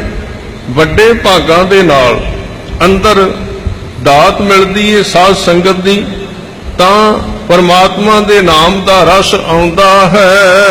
ਅਨ ਦਿਨ ਰਹਿ ਲਿਵ ਲਾਏ ਤਾਂ ਸਹਿਜ ਸਮਾਵੇ ਜੀਉ। ਦਿਨ ਰਾਤ ਉਹਦੀ ਲਿਵ ਲੱਗ ਗਈ ਨਾਮ ਦੇ ਅੰਦਰ, ਪਰਮਾਤਮਾ ਦੀ ਸਿਫਤ ਦੇ ਅੰਦਰ, ਤੇ ਉਹ ਸਹਿਜ ਸੁਭਾਅ ਹੀ ਉਸ ਸ਼ਬਦ ਵਿੱਚ ਸਮਾ ਜਾਂਦਾ ਹੈ। ਸਹਿਜ ਸਮਾਵੇ ਤਾਂ ਹਰ ਮਨ ਭਾਵੇ ਸਦਾ ਅਤੀਤ ਬੈਰਾਗੀ। ਮਹਾਰਾਜ ਕਹਿਣ ਲੱਗੇ, ਗੁਰੂ ਰਾਮਦਾਸ ਮਹਾਰਾਜ ਕਿਰਪਾ ਕਰਦੇ ਕਿ ਉਸ ਸਹਿਜ ਅਵਸਥਾ ਦੇ ਅੰਦਰ ਸਮਾਉਣ ਤੋਂ ਬਾਅਦ ਉਹਨੂੰ ਪਰਮਾਤਮਾ ਚੰਗਾ ਲੱਗਦਾ ਹੈ। ਅੱਗੇ ਸ਼ਬਦ ਕਿਹਾ ਸਦਾ ਅਤੀਤ ਬੈਰਾਗੀ। ਅਤੀਤ ਦਾ ਮਤਲਬ ਲੰਘਿਆ ਹੋਇਆ। ਕਿਹਦੇ ਤੋਂ ਲੰਘਿਆ ਹੋਇਆ? ਸਾਰੇ ਸੰਸਾਰ ਦੇ ਪਦਾਰਥਾਂ ਤੋਂ ਲੰਘਿਆ ਹੋਇਆ, ਸੰਸਾਰ ਦੇ ਪਦਾਰਥਾਂ ਤੋਂ ਵੈਰਾਗੀ ਹੋ ਗਿਆ। ਹਲਤ ਪਲਤ ਸੁਭਾ ਜਗ ਅੰਤਰ RAM ਨਾਮ ਲਿਵ ਲਾਗੀ। ਉਹਦੀ ਜੋ ਸ਼ੋਭਾ ਜਿਹੜੀ ਹੈ ਇਸ ਸੰਸਾਰ ਦੇ ਅੰਦਰ ਵੀ ਹੈ ਤੇ ਪਰਲੋਕ ਵਿੱਚ ਵੀ ਸ਼ੋਭਾ ਹੈ। ਲੋਕ ਪਰਲੋਕ ਦੋਵਾਂ ਥਾਵਾਂ ਤੇ ਉਹਦੀ ਸ਼ੋਭਾ ਹੈ क्योंकि ਉਹਦੀ ਜਿਹੜੀ ਲਿਵ ਹੈ, ਉਹਦੀ ਬਿਰਤੀ ਜਿਹੜੀ ਹੈ ਪੂਰੇ ਸਤਿਗੁਰਾਂ ਦੇ ਸ਼ਬਦ ਵਿੱਚ ਜੁੜੀ ਹੈ। ਹਰਖ ਸੋਗ ਦੁਹਾਂ ਤੇ ਮੁਕਤਾ, ਜੋ ਪ੍ਰਭ ਕਰੇ ਸੋ ਭਾਵੈ। ਇਸ ਤਰ੍ਹਾਂ ਉਹ ਸੋਗ ਤੇ ਹਰਖ ਦੋਵਾਂ ਤੋਂ ਵੱਖਰਾ ਹੋ ਗਿਆ। ਅਸਲ ਵਿੱਚ ਇਹ ਸ਼ਬਦ ਧੰਨ ਗੁਰੂ ਅਰਜਨ ਦੇਵ ਸੱਚੇ ਪਾਤਸ਼ਾਹ ਜੀ ਦੇ ਅੰਦਰਲੇ ਸੁਭਾਅ ਦੇ ਨਾਲ ਮਿਲਦਾ ਹੈ। ਇੱਥੋਂ ਆਪਾਂ ਹੁਣ ਸਤਿਗੁਰੂ ਅਰਜਨ ਸੱਚੇ ਪਾਤਸ਼ਾਹ ਜੀ ਦੇ ਜੀਵਨ ਵੱਲ ਥੋੜੀ ਜੀ ਝਾਤੀ ਪਾਵਾਂਗੇ ਕਿ ਹਰਖ ਸੋਗ ਦੁਹਾਂ ਤੇ ਮੁਕਤਾ। ਹਰਖ ਦਾ ਮਤਲਬ ਹੈ ਖੁਸ਼ੀ, ਸੋਗ ਦਾ ਮਤਲਬ ਹੈ ਗਮ। ਗੁਰੂ ਅਰਜਨ ਦੇਵ ਸੱਚੇ ਪਾਤਸ਼ਾਹ ਜੀ ਤੱਤੀ ਤਵੀ ਤੇ ਬਹਿ ਕੇ ਕਿਵੇਂ ਠੰਡੇ ਰਹੇ, ਉਹਨਾਂ ਦੇ ਜੀਵਨ ਵਿੱਚੋਂ ਆਪਾਂ ਇਹ ਚੀਜ਼ ਵੇਖਣੀ। ਕਿਹੜਾ ਅਭਿਆਸ ਸੀ, ਸ਼ਹਾਦਤ ਕਿਉਂ ਦਿੱਤੀ, ਉਹਦੇ ਕੀ ਕਾਰਨ ਸਨ, ਥੋੜਾ ਜਿਹਾ ਇਹਨਾਂ ਚੀਜ਼ਾਂ ਤੇ ਆਪਾਂ ਵਿਚਾਰ ਕਰਾਂਗੇ। ਵੈਸੇ ਤੇ ਥੋੜੀ ਜਿਹੀ ਝਾਤੀ ਉਹਨਾਂ ਦੇ ਜੀਵਨ ਤੇ ਆਪਾਂ ਪਾਈਏ ਕਿ ਉਹਨਾਂ ਦੀ ਸ਼ਹਾਦਤ ਦੇ ਪਿੱਛੇ ਤੇ ਉਹਨਾਂ ਵੱਲੋਂ ਦੋ ਦਾਤਾਂ ਸਾਨੂੰ ਦਿੱਤੀਆਂ ਗਈਆਂ। ਇੱਕ ਬਾਣੀ ਦੀ ਸੰਪਾਦਨਾ, ਇਹ ਉਹਨਾਂ ਨੇ ਬਹੁਤ ਵੱਡੀ ਬਖਸ਼ਿਸ਼ ਕੀਤੀ ਸਾਡੇ ਤੇ। ਇੱਕ ਸ਼ਹਾਦਤ, ਇਹਨਾਂ ਦੋ ਚੀਜ਼ਾਂ ਤੇ ਵਿਚਾਰ ਕਰਾਂਗੇ। ਸ਼ਹਾਦਤ ਕਿਉਂ ਹੋਈ ਹੈ, ਇਹਦੇ ਤੇ ਬਹੁਤ ਸਾਰੇ ਕਾਰਨ ਨੇ, ਪਰ ਹਰ ਇੱਕ ਚੀਜ਼ ਸ਼ੁਰੂ ਤੋਂ ਚੱਲਦੀ। ਵਿੱਚ ਵੇਖੋ ਤੇ ਆਪਣੀ ਜ਼ਿੰਦਗੀ ਦੇ 9 ਕੁ ਸਾਲ ਉਹਨਾਂ ਦੇ ਗੋਇੰਦਵਾਲ ਸਾਹਿਬ ਗੁਜ਼ਰੇ ਨੇ। ਤੇ ਗੋਇੰਦਵਾਲ ਸਾਹਿਬ ਵਿੱਚ ਜਦੋਂ ਗੁਜ਼ਰੇ ਨੇ, ਉੱਥੋਂ ਦਾ ਮਾਹੌਲ ਕੀ, ਚੌਵਾਂ ਪਾਸੇ ਮਾਹੌਲ ਗੁਰਮਤ ਦਾ ਹੈ। ਇੱਕ ਪਾਸੇ ਨਾਨਾ ਗੁਰੂ ਅਮਰਦਾਸ ਗੁਰਤਾ ਗੱਦੀ ਤੇ ਬੈਠੇ ਨੇ, ਮਾਤਾ ਭਾਨੀ ਗੁਰੂ ਅਮਰਦਾਸ ਜੀ ਦੀ ਸੇਵਾ ਵਿੱਚ ਦਿਨ ਰਾਤ ਲੱਗੇ ਨੇ, ਪਿਤਾ ਗੁਰੂ ਰਾਮਦਾਸ ਜੀ ਦਿਨ ਰਾਤ ਟੋਕਰੀ ਢੋਂਦੇ ਨੇ। ਉਸ ਮਾਹੌਲ ਵਿੱਚ ਗੁਰੂ ਅਰਜਨ ਦੇਵ ਸੱਚੇ ਪਾਤਸ਼ਾਹ ਜੀ ਅਰਜਨ ਦੇਵ ਰੂਪ ਦੇ ਅੰਦਰ ਬੱਚੇ ਦੇ ਰੂਪ ਵਿੱਚ, ਇਹ ਉਹਨਾਂ ਦੀ ਜ਼ਿੰਦਗੀ ਦਾ ਵਰਦਾਨ ਹੈ ਕਿ ਉਹਨਾਂ ਨੂੰ ਆਪਣੀ ਜ਼ਿੰਦਗੀ ਦੇ ਪਹਿਲੇ ਦਿਨਾਂ ਦੇ ਵਿੱਚ ਗੁਰੂ ਅਮਰਦਾਸ ਜੀ ਦੇ ਚਰਨਾਂ ਦੀ ਧੂੜ ਮਿਲੀ। ਜਿੱਥੇ ਗੁਰੂ ਅਮਰਦਾਸ ਜੀ ਬਹਿੰਦੇ ਸਨ, ਜਿਸ ਮੰਜੇ ਤੇ, ਜਿਸ ਧਰਤੀ ਤੇ ਗੁਜ਼ਰਦੇ ਸਨ, ਵਿਚਰਦੇ ਸਨ, ਉਹਦੇ ਆਲੇ ਦੁਆਲੇ ਉਹਨਾਂ ਦਾ ਘੁੰਮਣਾ ਫਿਰਨਾ ਉਹਨਾਂ ਦੀ ਜ਼ਿੰਦਗੀ ਨੂੰ ਉੱਚਾ ਕਰ ਗਿਆ। ਇਹ ਦੋਵੇਂ ਲਫ਼ਜ਼, ਇੰਨੀ ਬਾਣੀ ਉਚਾਰਨੀ ਤੇ ਸ਼ਹਾਦਤ ਦੇਣੀ, ਇਹਦੇ ਪਿੱਛੇ ਗੁਰੂ ਅਮਰਦਾਸ ਜੀ ਦੇ ਸ਼ਬਦ, ਉਹਨਾਂ ਦੇ ਬਚਨ ਕੰਮ ਕਰਦੇ। ਕਿਉਂਕਿ ਸਾਰਾ ਸ਼ਬਦ ਵੀ ਅੱਜ ਦਾ ਇਹ ਕਹਿ ਰਿਹਾ ਵੀ ਸਿੱਖੀ ਕਮਾਈ ਦਾ ਰਸਤਾ ਘੱਟ ਹੈ ਤੇ ਬਖਸ਼ਿਸ਼ ਦਾ ਰਸਤਾ ਜ਼ਿਆਦਾ ਹੈ। ਗੁਰੂ ਖੁਸ਼ ਹੋ ਗਿਆ, ਉਹਨੇ ਬਚਨ ਕਰ ਦਿੱਤੇ। ਆ ਦੋ ਬਚਨ ਕੀਤੇ ਸਨ ਉਹਨਾਂ ਨੇ। ਤੱਤੀ ਤਵੀ ਤੇ ਬੈਠਾ ਹੋਏ ਗੁਰੂ ਅਰਜਨ ਦੇਵ ਪਾਤਸ਼ਾਹ ਜੀ ਅਡੋਲ ਕਿਵੇਂ ਰਹੇ ਨੇ। ਨਹੀਂ ਤੇ ਆ ਸਰੀਰ ਨੂੰ ਥੋੜੀ ਜਿਹੀ ਤਵੀ ਦੀ ਤੇ ਗੱਲ ਛੱਡ ਦਿਓ, ਜੇ ਪ੍ਰਸ਼ਾਦਾ ਛਕਣ ਲੱਗਿਆ ਹੱਥ ਨੂੰ ਗਰਮ ਪ੍ਰਸ਼ਾਦਾ ਲੱਗ ਜਾ ਤੇ 2 ਦਿਨ ਉਹਦੀ ਦਰਦ ਨਹੀਂ ਜਾਂਦੀ, ਪਰ ਤਵੀ ਤੇ ਬਹਿਣਾ ਤੇ ਅਡੋਲ ਹੋ ਕੇ ਬਹਿਣਾ ਤੇ ਉੱਥੇ ਫਿਰ ਗਾਉਣਾ, ਇਹ ਬੜਾ ਮਾਇਨੇ ਰੱਖਦਾ। ਇਹਦੇ ਬੈਕ ਵਿੱਚ ਕੀ ਮੈਂ ਉਹ ਬੇਨਤੀ ਕਰਨੀ ਚਾਹੁੰਦਾ। ਅਰਜਨ ਦੇਵ ਬਾਲਕ ਦੇ ਰੂਪ ਵਿੱਚ ਅਜੇ ਰਿੜਦੇ ਸਨ ਤੇ ਨਾਨਾ ਗੁਰੂ ਅਮਰਦਾਸ ਜੀ ਮੰਜੇ ਤੇ ਬੈਠੇ ਨੇ, ਰਿੜਦੇ ਰਿੜਦੇ ਮਾਤਾ ਭਾਨੀ ਵੀ ਕੋਲ ਹੈ ਤੇ ਬੱਚਾ ਜਿਵੇਂ ਰਿੜਦਾ ਰਿੜਦਾ ਜਾ ਕੇ ਮੰਜੀ ਨੂੰ ਹੱਥ ਪਾ ਕੇ ਉੱਠਦਾ ਹੈ। ਅਜੇ ਤੁਰਦੇ ਨਹੀਂ ਸਨ, ਅਜੇ ਰਿੜਦੇ ਸਨ। ਰਿੜਦੇ ਰਿੜਦੇ ਮੰਜੀ ਕੋਲ ਗਏ, ਪਾਵੇ ਨੂੰ ਹੱਥ ਪਾਇਆ ਤੇ ਜਦੋਂ ਪਾਵੇ ਨੂੰ ਹੱਥ ਪਾ ਕੇ ਖਲੋਤੇ, ਮੰਜੇ ਤੇ ਗੁਰੂ ਅਮਰਦਾਸ ਜੀ ਬੈਠੇ ਨੇ। ਉਹਨਾਂ ਸੁਭਾਵਕ ਹੀ ਪੁੱਛਿਆ ਕਿ ਕਿਹੜਾ ਵੱਡਾ ਪੁਰਖ ਹੈ ਭਾਰੀ, ਜਿਨਨੇ ਮੰਜੀ ਹਿਲਾਈ ਸਾਡੀ ਸਾਰੀ। ਇਹਨਾਂ ਬਚਨਾਂ ਦੇ ਵਿੱਚ ਇੱਕ ਦਾਤ ਭਰ ਦਿੱਤੀ। ਗੁਰੂ ਅਰਜਨ ਦੇਵ ਜੀ ਨੂੰ ਕਹਿ ਦਿੱਤਾ ਭਾਰੀ ਪੁਰਖ। ਭਾਰੀ ਪੁਰਖ ਦਾ ਮਤਲਬ ਕੀ ਹੈ? ਗੱਲਾਂ ਸਿੱਧੀਆਂ ਜੀਆਂ ਨੇ। ਇਹ ਭਾਰੀ ਪੁਰਖ ਹੈ, ਅਡੋਲ ਪੁਰਖ ਹੈ, ਇਹਨੂੰ ਕੋਈ ਹਿਲਾ ਨਹੀਂ ਸਕੇਗਾ। ਆਪਾਂ ਆਮ ਹੀ ਵੇਖਦੇ ਹਾਂ ਨਾ, ਭਾਰੀ ਚੀਜ਼ ਕਿਤੇ ਪਈ ਹੋਵੇ, ਜੇ ਕਿਲੋ 2 ਕਿਲੋ ਵਜਨ ਤੇ ਹਿੱਲ ਜਾਏਗੀ, ਜੇ ਕੱਖ ਤੇ ਉਹਨੂੰ ਹਵਾ ਉਡਾ ਕੇ ਲੈ ਜਾਏਗੀ, ਤੇ ਜੇ ਭਾਰੀ ਲੱਕੜ ਪਈ ਹੈ ਤੇ ਉਹਨੂੰ ਹਵਾ ਨਹੀਂ ਉਡਾ ਸਕਦੀ। ਬਚਨ ਦੇ ਅੰਦਰ ਹੀ ਸਭ ਕੁਝ ਹੈ। ਬਚਨ ਕਰ ਦਿੱਤਾ ਤੂੰ ਵੱਡਾ ਭਾਰੀ ਪੁਰਖ ਹੈ। ਤੇ ਕਿੰਨਾ ਵੱਡਾ ਭਾਰੀ ਪੁਰਖ ਸੀ? ਭਰਾ ਨੇ ਸਾਰੀ ਉਮਰ ਤਪਾਇਆ, ਗੁਰੂ ਅਰਜਨ ਦੇਵ ਪਾਤਸ਼ਾਹ ਜੀ ਪ੍ਰਿਥੀ ਚੰਦ ਨੇ ਸਾਰੀ ਉਮਰ ਕਬੋਲ ਬੋਲ ਬੋਲ ਕੇ ਤਪਾਇਆ, ਪਰ ਉਹਨਾਂ ਦਾ ਵਜਨ ਨਹੀਂ ਘਟਿਆ ਤੇ ਨਾ ਉਹਨਾਂ ਦੀ ਅੰਦਰਲੀ ਸ਼ਾਂਤੀ ਖਤਮ ਹੋਈ। ਉਹ ਭਾਰੀ ਪੁਰਖ ਦਾ ਵਰ ਸੀ, ਭਾਰੀ ਪੁਰਖ ਦਾ ਬਚਨ ਸੀ, ਜਿਸ ਬਚਨ ਕਰਕੇ ਸੱਚੇ ਪਾਤਸ਼ਾਹ ਜੀ ਤਤੀ ਤਵੀ ਤੇ ਬੈਠ ਗਏ, ਪਰ ਤਤੀ ਤਵੀ ਤੇ ਵੀ ਉਹਨਾਂ ਨੂੰ ਚੰਦੂ ਹਿਲਾ ਨਹੀਂ ਸਕਿਆ, ਉਸੇ ਤਰ੍ਹਾਂ ਅਡੋਲ ਬੈਠੇ। ਇਹਦੇ ਪਿੱਛੇ ਇੱਕ ਬਚਨ ਕੰਮ ਕਰਦਾ, ਕਿਹੜਾ ਵੱਡਾ ਪੁਰਖ ਹੈ ਭਾਰੀ ਜਿਨਨੇ ਮੰਜੀ ਹਿਲਾਈ ਸਾਡੀ ਸਾਰੀ। ਜਦੋਂ ਇੰਨਾ ਸ਼ਬਦ ਕਿਹਾ ਨਾ ਤੇ ਮਾਤਾ ਭਾਨੀ ਜੀ ਆ ਗਏ ਕੋਲ ਸਨ। ਉਹਨਾਂ ਨੇ ਕਿਹਾ, ਪਿਤਾ ਜੀ ਇਹ ਤੁਹਾਡਾ ਦੋਹਤਾ ਹੈ, ਦੋਹਤਾ ਯਾਨੀ ਕਿ ਦੋਹਤਰਾ।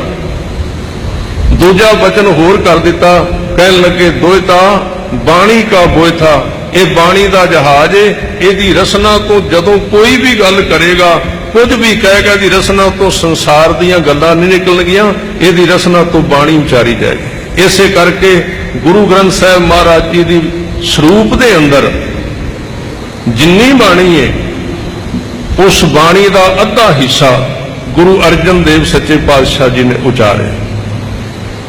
9 ਸਾਲ ਉੱਥੇ ਗੁਜ਼ਾਰੇ, ਪਿਤਾ ਦਾ ਹੁਕਮ ਮੰਨਿਆ। ਗੁਰੂ ਰਾਮਦਾਸ ਜੀ ਗੁਰਤਾ ਗੱਦੀ ਤੇ ਬੈਠੇ ਤੇ ਆਪ ਜੀ ਅੰਮ੍ਰਿਤਸਰ ਸਾਹਿਬ ਆ ਗਏ। ਅੰਮ੍ਰਿਤਸਰ ਆ ਤੁਸੀਂ ਅਕਾਲ ਤਖਤ ਸਾਹਿਬ ਵਾਲੇ ਪਾਸਿਓਂ ਚੜ ਕੇ ਜਾਓ, ਉਧਰੋਂ ਗਲੀ ਜਾਂਦੀ ਤੇ ਗੁਰਦੁਆਰਾ ਸਾਹਿਬ ਹੈ, ਗੁਰਦੁਆਰਾ ਗੁਰੂ ਕੇ ਮਹਿਲ।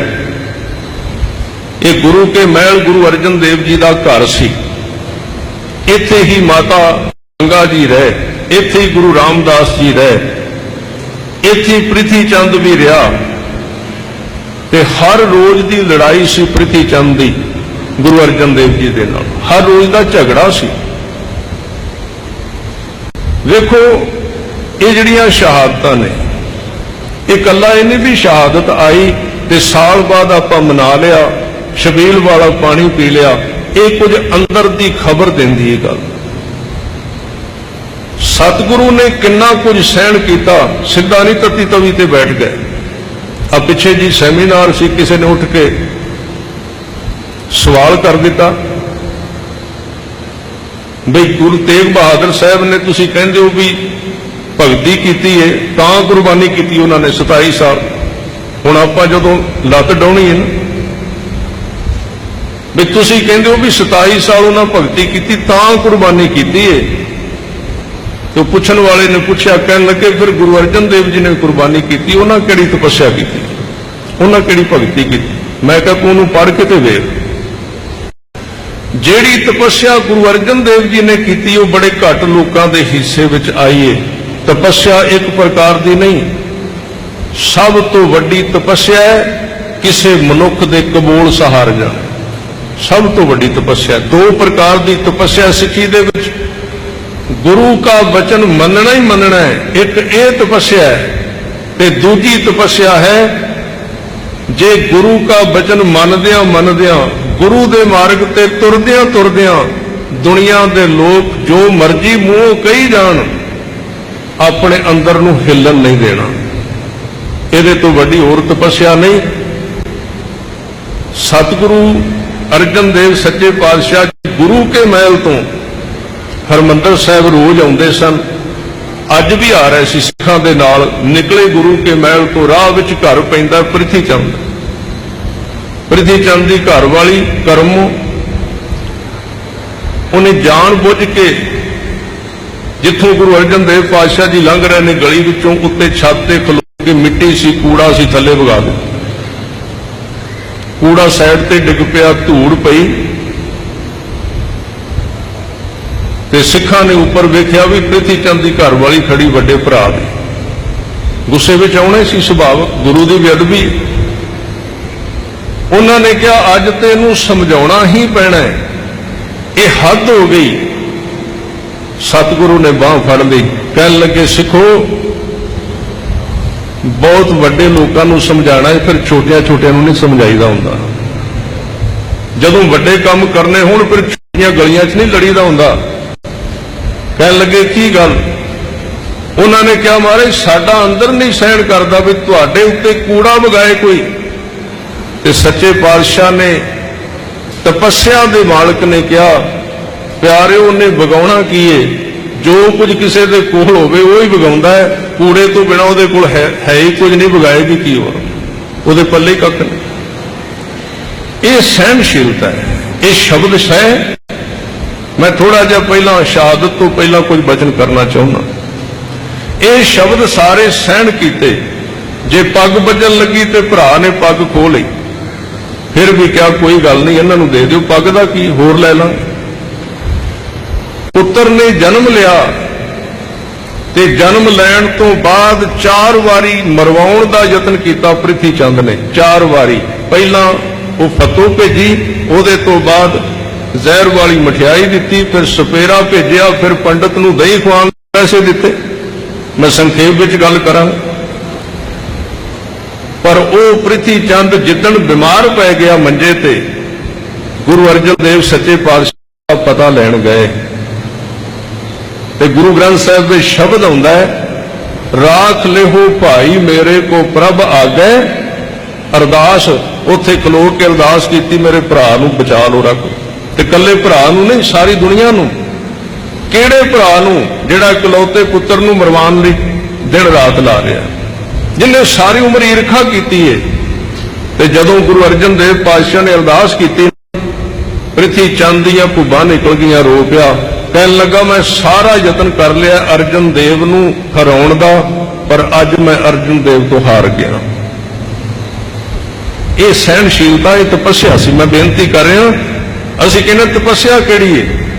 ਸਤਿਗੁਰੂ ਨੇ ਤੱਤੀ ਤਵੀ ਤੇ ਬਹਿ ਕੇ ਸਿੱਖਾਂ ਦੀ ਝੋਲੀ ਵਿੱਚ ਪਾਇਆ ਹੈ ਕਿ ਇਹ ਨਾ ਸੋਚੀ ਵੀ ਤੂੰ ਵੀ ਤੱਤੀ ਤਵੀ ਤੇ ਬਹਿਣਾ ਜ਼ਰੂਰ। ਆ ਰੋਜ਼ ਤੱਤੀਆਂ ਤਵੀਆਂ ਨੇ ਸਮਾਜ ਵਿੱਚ ਵਰਤਦਿਆਂ ਕੌੜੇ ਫਿੱਕੇ ਸ਼ਬਦ ਸੁਣਨ ਨੂੰ ਮਿਲਦੇ ਨੇ। ਜੇ ਸ਼ਬਦ ਸਹਿ ਜਾਏਗਾ ਤੇ ਤੇਰੀ ਵੀ ਸ਼ਹਾਦਤ ਪ੍ਰਵਾਨ ਹੋ ਜਾਏਗੀ। ਇਹ ਸਹਿਣ ਸ਼ਕਤੀ ਵੀ ਦਿੱਤੀ ਹੈ। ਹਾਂ, ਨਾਲ ਗੁਰੂ ਹਰਗੋਬਿੰਦ ਸਾਹਿਬ ਨੂੰ ਕਿਹਾ ਕਿ ਸਹਿਣ ਸ਼ਕਤੀ ਦੀ ਇੱਕ ਹੱਦ ਹੈ, ਜਦੋਂ ਮਨੁੱਖ ਸਹਿਣ ਸ਼ਕਤੀ ਨੂੰ ਕਮਜ਼ੋਰੀ ਸਮਝਣ ਲੱਗ ਪਏ, ਉਦੋਂ ਫਿਰ ਮੇਰੀ ਵਾਲੀ ਤਲਵਾਰ ਵੀ ਕੱਢ ਲੈਣੀ। ਉਹ ਅਗਲੀ ਅਵਸਥਾ ਹੈ। ਇਹਦੇ ਤੋਂ ਅੱਗੇ ਮੈਂ ਬੇਨਤੀ ਕਰਾਂਗਾ, ਸਤਿਗੁਰੂ ਜੀ ਦੇ ਜੀਵਨ ਦੇ ਦੌਰਾਨ ਆਪ ਜੀ ਨੇ ਸਾਰੀਆਂ ਘਟਨਾਵਾਂ ਤੁਸੀਂ ਸੁਣੀਆਂ ਨੇ, ਤੇ ਗੁਰੂ ਅਰਜਨ ਦੇਵ ਪਾਤਸ਼ਾਹ ਜੀ ਦੀ ਸ਼ਹਾਦਤ ਦਾ ਸਭ ਤੋਂ ਵੱਡਾ ਜਿਹੜਾ ਕਾਰਨ ਸੀ, ਕਾਰਨ ਬੜੇ ਨੇ, ਮੁੱਖ ਕਾਰਨ ਚੰਦੂ ਹੈ, ਪਰ ਸਭ ਤੋਂ ਜਿਹੜਾ ਤਹਿ ਦੇ ਵਿੱਚ, ਡੂੰਘਾਈ ਦੇ ਵਿੱਚ ਕਾਰਨ ਹੈ ਗੁਰੂ ਕੇ ਸਵਾਰਿਓ, ਉਹ ਧੰਨ ਗੁਰੂ ਗ੍ਰੰਥ ਸਾਹਿਬ ਜੀ ਦੀ ਸੰਪਾਦਨਾ ਹੈ ਸਭ ਤੋਂ ਵੱਡਾ ਕਾਰਨ। ਕਿਉਂਕਿ ਗੁਰੂ ਗ੍ਰੰਥ ਸਾਹਿਬ ਦਾ ਸੰਪਾਦਨ ਜਿੱਦਣ ਹੋ ਗਿਆ ਸੀ, ਉਸ ਦਿਨ ਸਿੱਖ ਕੌਮ ਦੀ ਵੱਖਰੀ ਨੀਂਹ ਨੂੰ ਪੂਰੀ ਤਰ੍ਹਾਂ ਪੱਕਾ ਕਰ ਦਿੱਤਾ ਗਿਆ ਸੀ। ਔਰ ਗੁਰੂ ਗ੍ਰੰਥ ਸਾਹਿਬ ਦੇ ਵਿੱਚ ਉਹਨਾਂ ਸਾਰੇ ਲੋਕਾਂ ਦਾ ਵਿਰੋਧ ਸੀ ਜਿਹੜੇ ਝੂਠ ਨਾਲ ਭਰੇ ਹੋਏ ਸੀ, ਜਿਨ੍ਹਾਂ ਦੇ ਅੰਦਰ ਦਿਨ ਰਾਤ ਝੂਠ ਸੀ। ਜੇ ਮੈਂ ਗਿਣਨ ਜਾਵਾਂ ਵੀ ਕਿੰਨੇ ਕੁ ਲੋਕ ਜ਼ਿੰਮੇਵਾਰ ਨੇ, ਹਾਂ, ਸਭ ਤੋਂ ਮੋਹਰਾ ਚੰਦੂ ਹੈ। ਭਾਵੇਂ ਕਿ ਪਿੱਛੇ ਇਸ ਦੇਸ਼ ਦੀਆਂ ਕੁਝ ਕਿਤਾਬਾਂ ਵਿੱਚ ਲਿਖਿਆ ਗਿਆ ਕਿ ਚੰਦੂ ਤੇ ਗੁਰੂ ਕਾ ਸਿੱਖ ਸੀ, ਤੇ ਗੁਰੂ ਕਾ ਸਿੱਖ ਗੁਰੂ ਨੂੰ ਤਤੀਆਂ ਤਵੀਆਂ ਤੇ ਬਿਠਾਉਂਦਾ। ਉਹਨੇ ਤਸ਼ੱਦਦ ਕੀਤਾ, ਜ਼ੁਲਮ ਕੀਤਾ। ਇਸ ਕਰਕੇ ਇਤਿਹਾਸ ਦੇ ਪੰਨਿਆਂ ਦੇ ਉੱਤੇ ਇਹ ਦੋ ਬੰਦੇ ਵੱਡੀਆਂ ਸ਼ਹਾਦਤਾਂ ਦੇ ਸਦਾ ਜ਼ਿੰਮੇਵਾਰ ਰਹਿਣਗੇ। ਗੁਰੂ ਅਰਜਨ ਦੇਵ ਜੀ ਦੀ ਸ਼ਹਾਦਤ ਦਾ ਜ਼ਿੰਮੇਵਾਰ ਚੰਦੂ ਹੈ, ਤੇ ਛੋਟੇ ਸਾਹਿਬਜ਼ਾਦਿਆਂ ਦੀ ਸ਼ਹਾਦਤ ਦਾ ਜਿਹੜਾ ਜ਼ਿੰਮੇਵਾਰ ਹੈ ਉਹ ਦੀਵਾਨ ਸੁੱਚਾ ਨੰਦ, ਜਿਹਨੂੰ ਸਿੱਖ ਕ੍ਰੋਧ ਦੇ ਨਾਲ ਝੂਠਾ ਨੰਦ ਕਹਿੰਦੇ ਸਨ, ਉਹ ਸਾਰਾ ਕੰਮ ਸੁੱਚਾ ਨੰਦ ਦਾ। ਇਹ ਹੁਣ ਬਦਲਿਆ ਜਾ ਰਿਹਾ, ਸਾਰਾ ਕੁਝ ਬਦਲ ਜਾਏ ਨਹੀਂ।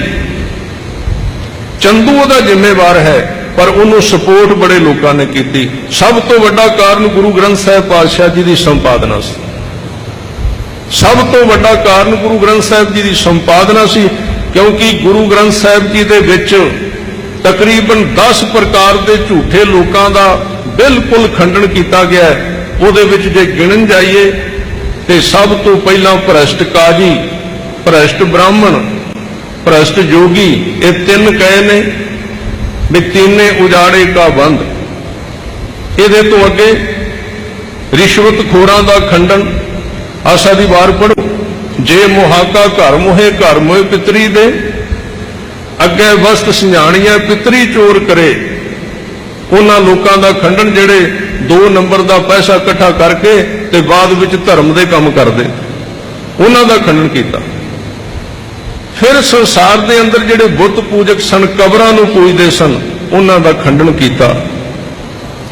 ਸ਼ੇਖ ਅਹਿਮਦ ਸਰਹੰਦੀ ਜੋ ਨਕਸ਼ਬੰਦੀ ਫਿਰਕਾ ਸੀ, ਉਹ ਬੜਾ ਵਿਰੋਧੀ ਸੀ ਗੁਰੂ ਅਰਜਨ ਪਾਤਸ਼ਾਹ। ਕਿਉਂ? ਜੋ ਕੁਝ ਗੁਰੂ ਗ੍ਰੰਥ ਸਾਹਿਬ ਜੀ ਦੀ ਵਿਚਾਰਧਾਰਾ ਸੀ, ਉਹਦੇ ਤੋਂ ਇਹ ਸਾਰੇ ਲੋਕ ਘਬਰਾਏ ਹੋਏ ਸਨ, ਡਰੇ ਹੋਏ ਸਨ, ਕਿਉਂਕਿ ਇਹਦੇ ਵਿੱਚ ਜਿਹੜਾ ਸੱਚ ਸੀ ਉਹ ਪ੍ਰਗਟ ਹੋਣਾ ਹੈ। ਔਰ ਇੱਕ ਹੋਰ ਬੇਨਤੀ ਕਰਾਂ, ਗੁਰੂ ਅਰਜਨ ਦੇਵ ਜੀ ਨੇ ਜਿਹੜਾ ਇਹ ਕਾਰਜ ਕੀਤਾ, ਉਹਦੇ ਵਿੱਚ ਬੜਾ ਵੱਡਾ ਮਨੋਵਿਗਿਆਨ ਸੀ, ਜਿਹਦੇ ਤੋਂ ਉਸ ਸਮੇਂ ਦੇ ਰਾਜਨੀਤਿਕ ਘਬਰਾਏ ਸਭ ਤੋਂ ਜ਼ਿਆਦਾ। ਇਹਦੇ ਤੇ ਬੇਨਤੀ ਕਰਾਂਗਾ। ਉਹ ਕਾਰਨ ਸੀ ਕਿ ਜਿੰਨੇ ਗ੍ਰੰਥ ਸਨ ਪਹਿਲਾਂ, ਜਾਂ ਜਿੰਨੇ ਅਵਤਾਰ ਆਏ, ਉਹਨਾਂ ਨੇ ਸਿਰਫ ਆਪਣੀ ਉਮਤ, ਆਪਣੀ ਸੰਗਤ ਪਿੱਛੇ ਲਾਈ ਤੇ ਉਹ ਝੂਠ ਨਾਲ ਲੜੇ। ਪਰ ਗੁਰੂ ਅਰਜਨ ਦੇਵ ਜੀ ਨੇ ਇੱਕ ਬੜਾ ਵੱਡਾ ਮਨੋਵਿਗਿਆਨ ਵਰਤਿਆ ਸੀ। ਉਹ ਕੀ ਸੀ? ਉਹਨਾਂ ਨੇ ਇਸ ਦੇਸ਼ ਦੇ 80% ਲੋਕਾਂ ਨੂੰ ਇਸ ਗ੍ਰੰਥ ਵਿੱਚ ਇਕੱਠੇ ਕਰ ਦਿੱਤਾ ਹੈ। 80% ਲੋਕਾਂ, ਕਿਉਂਕਿ ਸਾਨੂੰ ਤੇ ਪਤਾ ਨਹੀਂ, ਅਸੀਂ ਤੇ ਕਹਿੰਦੇ ਅਸੀਂ ਘੱਟ ਗਿਣਤੀ ਆ। ਜੇ ਗੁਰੂ ਗ੍ਰੰਥ ਸਾਹਿਬ ਜੀ ਦੇ ਵਿੱਚ ਆਏ ਸਾਰੇ ਭਗਤਾਂ ਦੇ ਪਿੱਛੇ ਤੁਰਨ ਵਾਲੇ ਲੋਕਾਂ ਨੂੰ ਤੁਸੀਂ ਪਲੱਸ ਕਰ ਲਓ, ਜੋੜ ਕਰ ਲਓ, ਉਹ ਦਲਿਤ ਸਾਰੇ ਇਕੱਠੇ ਕਰ ਲਓ, ਤੇ ਇਸ ਦੇਸ਼ ਦਾ 80% ਬਣਦਾ ਹੈ। ਬ੍ਰਾਹਮਣ ਤੇ 20% ਰਹਿ ਗਿਆ ਪਿੱਛੇ, ਉਹਦੇ 20% ਰਹਿ ਗਏ। ਸਤਿਗੁਰੂ ਨੇ ਕਬੀਰ ਸਾਹਿਬ ਨੂੰ ਵਿੱਚ ਕਿਉਂ ਲਿਆਂਦਾ? ਭਗਤ ਨਾਮਦੇਵ ਜੀ ਨੂੰ ਵਿੱਚ ਕਿਉਂ ਲਿਆਂਦਾ? ਬਾਬੇ ਫਰੀਦ ਸਾਹਿਬ ਨੂੰ ਵਿੱਚ ਕਿਉਂ ਲਿਆਂਦਾ ਹੈ? ਕਿਉਂਕਿ ਉਹਨਾਂ ਦੇ ਪਿੱਛੇ ਤੁਰਨ ਵਾਲੇ ਲੱਖਾਂ ਲੋਕ ਇਕੱਠੇ ਹੋ ਜਾਣਗੇ, ਤੇ ਜਦੋਂ ਇਕੱਠੇ ਹੋਣਗੇ, ਇਕੱਠੇ ਹੋ ਕੇ ਝੂਠ ਦਾ ਮੁਕਾਬਲਾ ਕਰਨਗੇ ਤੇ ਝੂਠ ਨੂੰ ਹਰਾ ਦੇਣਗੇ। ਇਹ ਗੁਰੂ ਸਾਹਿਬ ਨੇ ਗੁਰੂ ਗ੍ਰੰਥ ਸਾਹਿਬ ਵਿੱਚ ਜਿਹੜਾ ਯੂਨੀਵਰਸਲ ਨਿਯਮ ਵਰਤਿਆ ਸੀ ਕਿ ਜਿਹੜੇ ਸਚਿਆਰ ਲੋਕ ਨੇ ਉਹਨਾਂ ਨੂੰ ਇੱਕ ਪਲੇਟਫਾਰਮ ਦੇ ਦਿੱਤਾ ਜਾਏ, ਇਹਦੇ ਤੋਂ ਵੀ ਸਰਕਾਰ ਘਬਰਾ ਗਈ ਸੀ। ਇੱਕ ਬੇਨਤੀ ਹੋਰ ਕਰਨੀ ਚਾਹੁੰਦਾ, ਦੁਨੀਆ ਦੇ ਵਿੱਚ ਪੈਗੰਬਰ ਬਹੁਤ ਆਏ ਨੇ, ਉਹਨਾਂ ਨੇ ਆਪਣੇ ਆਪਣੇ ਗ੍ਰੰਥ ਵੀ ਲਿਖੇ ਨੇ, ਧਿਆਨ ਦਿਓ, ਪਰ ਕੋਈ ਵੀ ਪੈਗੰਬਰ, ਕੋਈ ਵੀ ਗੁਰੂ ਉਹ ਆਪਣੇ ਉਪਦੇਸ਼ ਨੂੰ ਓਨਾ ਚਿਰ ਜਿੰਦਾ ਨਹੀਂ ਕਰ ਸਕਦਾ ਜਿੰਨਾ ਚਿਰ ਉਹ ਆਪ ਸ਼ਹਾਦਤ ਨਾ ਦੇਵੇ। ਇਹ ਸਭ ਤੋਂ ਵੱਡਾ ਵਿਗਿਆਨ ਹੈ ਸਤਿਗੁਰੂ ਜੀ ਦਾ। ਗ੍ਰੰਥ ਤੇ ਬੜੇ ਸਨ, ਇਸ ਦੇਸ਼ ਦੇ ਅੰਦਰ ਵੀ ਬੜੇ ਗ੍ਰੰਥ ਸਨ। ਜਿਸ ਗ੍ਰੰਥ ਨੂੰ ਰਚਣ ਵਾਲਾ, ਜਿਹੜੀ ਬਾਣੀ ਨੂੰ ਰਚਣ ਵਾਲਾ, ਜੋ ਉਹਦੇ ਵਾਸਤੇ ਆਪ ਸ਼ਹਾਦਤ ਦਿੰਦਾ ਹੈ, ਤੇ ਉਸ ਗ੍ਰੰਥ ਦੇ ਅੱਖਰਾਂ ਨੂੰ ਜਿੰਦਾ ਕਰ ਜਾਂਦਾ ਹੈ। ਗਿਆਨ ਪਹਿਲੇ ਗ੍ਰੰਥਾਂ ਵਿੱਚ ਵੀ ਬੜਾ ਹੈ। ਮੈਂ ਇਹਦੇ ਉੱਤੇ ਇੱਕ ਬੇਨਤੀ ਕਰਨੀ ਚਾਹੁੰਦਾ ਕਿ ਸਤਿਗੁਰੂ ਨੇ ਆਪਣੇ ਖੂਨ ਦੇ ਨਾਲ ਇਕੱਲੇ ਲਿਖੇ ਨਹੀਂ ਗ੍ਰੰਥ, ਅੱਖਰ ਨਹੀਂ ਲਿਖੇ ਬਾਣੀ ਦੇ, ਗ੍ਰੰਥ ਪਹਿਲਾਂ ਵੀ ਲਿਖੇ ਸਨ, ਵੇਦ ਲਿਖੇ ਹੋਏ ਸਨ, ਸਿਮਰਤੀਆਂ ਲਿਖੀਆਂ ਸਨ, ਪਰ ਵੇਦਾਂ ਤੇ ਸਿਮਰਤੀਆਂ ਨੇ ਉਸ ਵਿਚਾਰਧਾਰਾ ਵਾਸਤੇ ਸ਼ਹਾਦਤ ਨਹੀਂ ਦਿੱਤੀ, ਉਹਦੇ ਵਾਸਤੇ ਸ਼ਹੀਦ ਨਹੀਂ ਹੋਏ। ਇਸ ਕਰਕੇ ਉਹ ਜਿਹੜੇ ਗ੍ਰੰਥ ਨੇ ਮਨੁੱਖ ਨੂੰ ਇੰਨਾ ਅਟੈਚਮੈਂਟ ਨਹੀਂ ਕਰਦੇ। ਸਤਿਗੁਰੂ ਨੇ ਆਪਣੀ ਜ਼ਿੰਦਗੀ ਦੇ ਅੰਦਰ ਜੋ ਉਚਾਰਿਆ ਸੀ, ਉਸ ਵਾਸਤੇ ਆਪਣੇ ਸਰੀਰ ਦਾ ਇੱਕ ਇੱਕ ਤੁਪਕਾ ਲਾ ਦਿੱਤਾ, ਖੂਨ ਦਾ ਇੱਕ ਇੱਕ ਤੁਪਕਾ ਲਾ ਦਿੱਤਾ। ਆ ਪਿੱਛੇ ਜੀ ਇੱਕ ਰੱਬ ਦੇ ਪਿਆਰੇ ਮਿਲੇ ਤੇ ਮੈਂ ਕਥਾ ਕੀਤੀ, ਸੁਖਮਣੀ ਸਾਹਿਬ ਦਾ ਪਾਠ ਹੋਇਆ ਸੀ, ਤੇ ਮੈਨੂੰ ਸੱਦ ਕੇ ਕਹਿਣ ਲੱਗੇ ਵੀ ਸੁਖਮਣੀ ਸਾਹਿਬ ਦੇ ਅਰਥ ਇੱਕ ਪੰਕਤੀ ਵਿੱਚ ਸੁਣਾ ਦੇ। ਅਸੀਂ ਹੁਣ ਆਪਣੀ ਵਿਦਿਆ ਦੇ ਆਧਾਰ ਤੇ ਗੱਲ ਕਰਨੇ ਆ। ਮੈਂ ਕਿਹਾ ਵੀ ਇੱਕ ਤਰੀਕਾ ਹੈ ਵੀ ਰਹਾਉ ਵਾਲੀ ਤੁਕ ਨੂੰ ਲੈ ਲਈਏ। ਕਹਿੰਦੇ ਨਹੀਂ, ਇਹ ਤਾਂ ਮੈਂ ਬੜੀ ਵਾਰੀ ਸੁਣੀ ਹੈ। ਮੈਂ ਕਿਹਾ ਜੀ ਫਿਰ ਆਪ ਦੱਸ ਦਿਓ ਸੁਖਮਣੀ ਸਾਹਿਬ ਦੇ ਅਰਥ ਇੱਕ ਪੰਕਤੀ ਵਿੱਚ ਕੀ ਬਣਦੇ ਨੇ? ਤੇ ਉਹਨਾਂ ਨੇ ਆਪਣੇ ਤਜਰਬੇ ਦੇ ਖਜ਼ਾਨੇ ਵਿੱਚੋਂ ਦੋ ਲਫ਼ਜ਼ ਕਹਿਣ ਲੱਗੇ, ਸੁਖਮਣੀ ਸਾਹਿਬ ਦੇ ਅਰਥ ਇਹ ਨੇ, ਸੁਖਮਣੀ ਸਾਹਿਬ ਬਾਹਰੋਂ ਵੇਖੋ ਤੇ ਅੱਖਰ ਲੱਗਦੇ ਨੇ, ਬਾਹਰੋਂ ਵੇਖੋ ਤੇ ਗੁਟਕਾ ਸਾਹਿਬ ਲੱਗਦਾ ਹੈ, ਅਸਲ ਵਿੱਚ ਸੁਖਮਣੀ ਸਾਹਿਬ ਗੁਰੂ ਅਰਜਨ ਦੇਵ ਪਾਤਸ਼ਾਹ ਦੀਆਂ ਅੰਦਰਾਂ ਨੇ। ਉਹਨਾਂ ਨੇ ਆਪਣਾ ਖੂਨ ਕੱਢ ਕੇ ਇਹਦੇ ਵਿੱਚ ਪਾਇਆ। ਇਹ ਸਚਾਈ ਹੈ। ਕੋਈ ਵੀ ਰਹਿਬਰ ਜਦੋਂ ਸ਼ਹਾਦਤ ਦਿੰਦਾ ਹੈ, ਤੇ ਸ਼ਹਾਦਤ ਇੱਕ ਐਸੀ ਸ਼ਕਤੀ ਹੈ, ਉਹਦਾ ਉਪਦੇਸ਼ ਇਸ ਦੁਨੀਆ ਤੇ ਜੁਗੋ ਜੁਗ ਅਟਲ ਹੋ ਜਾਂਦਾ ਹੈ। ਤੇ ਜੇ ਕੋਈ ਕੱਲਾ ਉਪਦੇਸ਼ ਦੇ ਕੇ ਚਲਾ ਜਾਂਦਾ ਤੇ ਉਸ ਗ੍ਰੰਥ ਦਾ ਇੰਨਾ ਮੁੱਲ ਨਹੀਂ ਪੈਂਦਾ ਦੁਨੀਆ ਦੇ ਵਿੱਚ। मैं किसी के विरोध विच नहीं, पर एक बेनती कहनी चाहुंदा। ठीक है, भगत नामदेव जी की बाणी, भगत कबीर साहब जी की बाणी, पर इस बाणी का मुल वधिया गुरु अर्जन देव जी की शहादत करके। सतगुरु ने गुरु ग्रंथ साहिब विच पाई ते गुरु ग्रंथ साहिब विच संपादन करन तो बाद जिहड़ी शहादत दे दित्ती, उस शहादत दे नाल बाणी अमर हो गई है। अज भी तुसीं कबीर पंथियां कोल चले जाओ, कबीर पंथियां कोल अपनी बाणी है, पर उस बाणी का तुसीं कदे कीर्तन सुनोगे इन्ना प्रभाव नहीं पाएगा जिहड़ी इत्थे कबीर साहिब की बाणी का प्रभाव पैंदा है। क्यों? ये अखर नहीं रहे। इन्हां अखरां दे विच गुरु अर्जन देव पातशाह जी ने अपने शरीर की रत निचोड़ के पा दी, खून पा दिता है। एक होर बेनती करनी चाहुंदा, अजकल दे जिहड़े बुद्धिजीवी चले ने, मैं पिछे जी सुनिया सी ਸਿੰਘਾਂ ने कहा भी कोई कह रहा है भी जे कीर्तन विच शक्ति हुंदी, बाणी विच शक्ति हुंदी ते हरमंदर साहिब ते हमला होया 1984 विच रोक क्यों ना दिंदे? जे बाणी विच शक्ति हुंदी ते गुरु अर्जन देव जी की तवी तती ठंडी क्यों नहीं हो गई? वो कर ही नहीं सन सकते। ध्यान नाल सुनना, मैं इसदा जवाब देना चाहुंदा। इसदा की कारण है? गुरु अर्जन देव चाहण ते तवी नहीं, वो अग नूं बर्फ बना सकते हैं। जे इत्थे गुरु रामदास सच्चे पातशाह जी चाहण ते आम फौज की तो गल ही कोई नहीं, टैंकां की तो कोई गल नहीं, सारा ब्रह्मंड इकट्ठा होकर आ जाए तो इत्थे पैर नहीं रख सकता जे अपनी आई ते आ जाए। ये गल वखरी। पर हुण जिहड़ी बेनती है, गुरु साहब ने शक्ति क्यों नहीं विखाई, उहदा की कारण है? ध्यान नाल सुनना। क्योंकि गुरु ग्रंथ साहिब जी दे विच जिहड़े पहला दो भगत आए ने, भगत नामदेव ते भगत कबीर साहब, गिरफ्तार उन्हां नूं भी कीता सी, सरकार ने गिरफ्तार भी किया और उन्हां नूं तसीहे भी दिते ने ते उन्हां नूं मारन की कोशिश भी की है। पर जदों उन्हां नूं खत्म करन दी, शहीद करन दी कोशिश की, उत्थे शक्ति वरती गई। शब्द पढ़ लो तुसीं बाणी दे, गुरु ग्रंथ साहिब दे शब्द आउंदे ने, भगत कबीर जी का शब्द कि गंगा की लहर मेरी टूटी जंजीर, मेरे किशाला पर बैठे कबीर, शक्ति प्रगट हो गई। कबीर साहब दी रस्सियां टुट गई ने, वो बाहर आ गए। भगत नामदेव नूं बादशाह ने कहा मरी गां जिउंदी कर दे, उन्होंने आप नहीं की, ना कर दी भी रब दे भाणे विच दखल नहीं देना। पर परमात्मा अपने उन्हें शक्ति तोड़ दी ते मरी गां जिंदा कर दी। गुरु ग्रंथ साहिब के दोवें उदाहरण ने, मैं किसी इतिहास विचों नहीं लै रहा। जे आपां ये भी कहने ना, वैसे तो गुरु ग्रंथ साहिब नूं मानने, ते गुरु ग्रंथ साहिब विच दोवें शब्द कहते हैं शक्ति प्रगट हुई, शक्ति प्रगट हो गई। भगत बच गए शहीद होने तो, पर उहदा एक नुकसान होया। हालांकि मैं ये नहीं उन्होंने विरोध विच नहीं कह रहा, शक्ति उन्होंने आप नहीं प्रगट की, परमात्मा ने प्रगट की। उन्होंने नहीं कहा सानू बचा, परमात्मा ने बचाया। ते जदों वो बच गए, मेरे ख्याल में तुसी जाके पढ़ लेना, ना तो कबीर साहब तो बाद कोई उन्होंने पंथ में शहीद होया ते ना भगत नामदेव के राह में कोई शहीद होया। शहादत उत्थे ही रुक गई, पर पक्का रुक गई। क्यों? जे इन्हां दोवां दियां शहादतां हो जांदियां ते अज सारा दक्षिण भारत भगत कबीर ते भगत नामदेव के निशान साहब लगे होने सन उत्थे। क्यों? शहादत शक्ति पैदा करती। हाँ, ये भुलेखा ना पवे कि उन्होंने शक्ति वरत के अपने आप को बचा लिया। उन्होंने नहीं वरती, परमेश्वर ने वरता दी।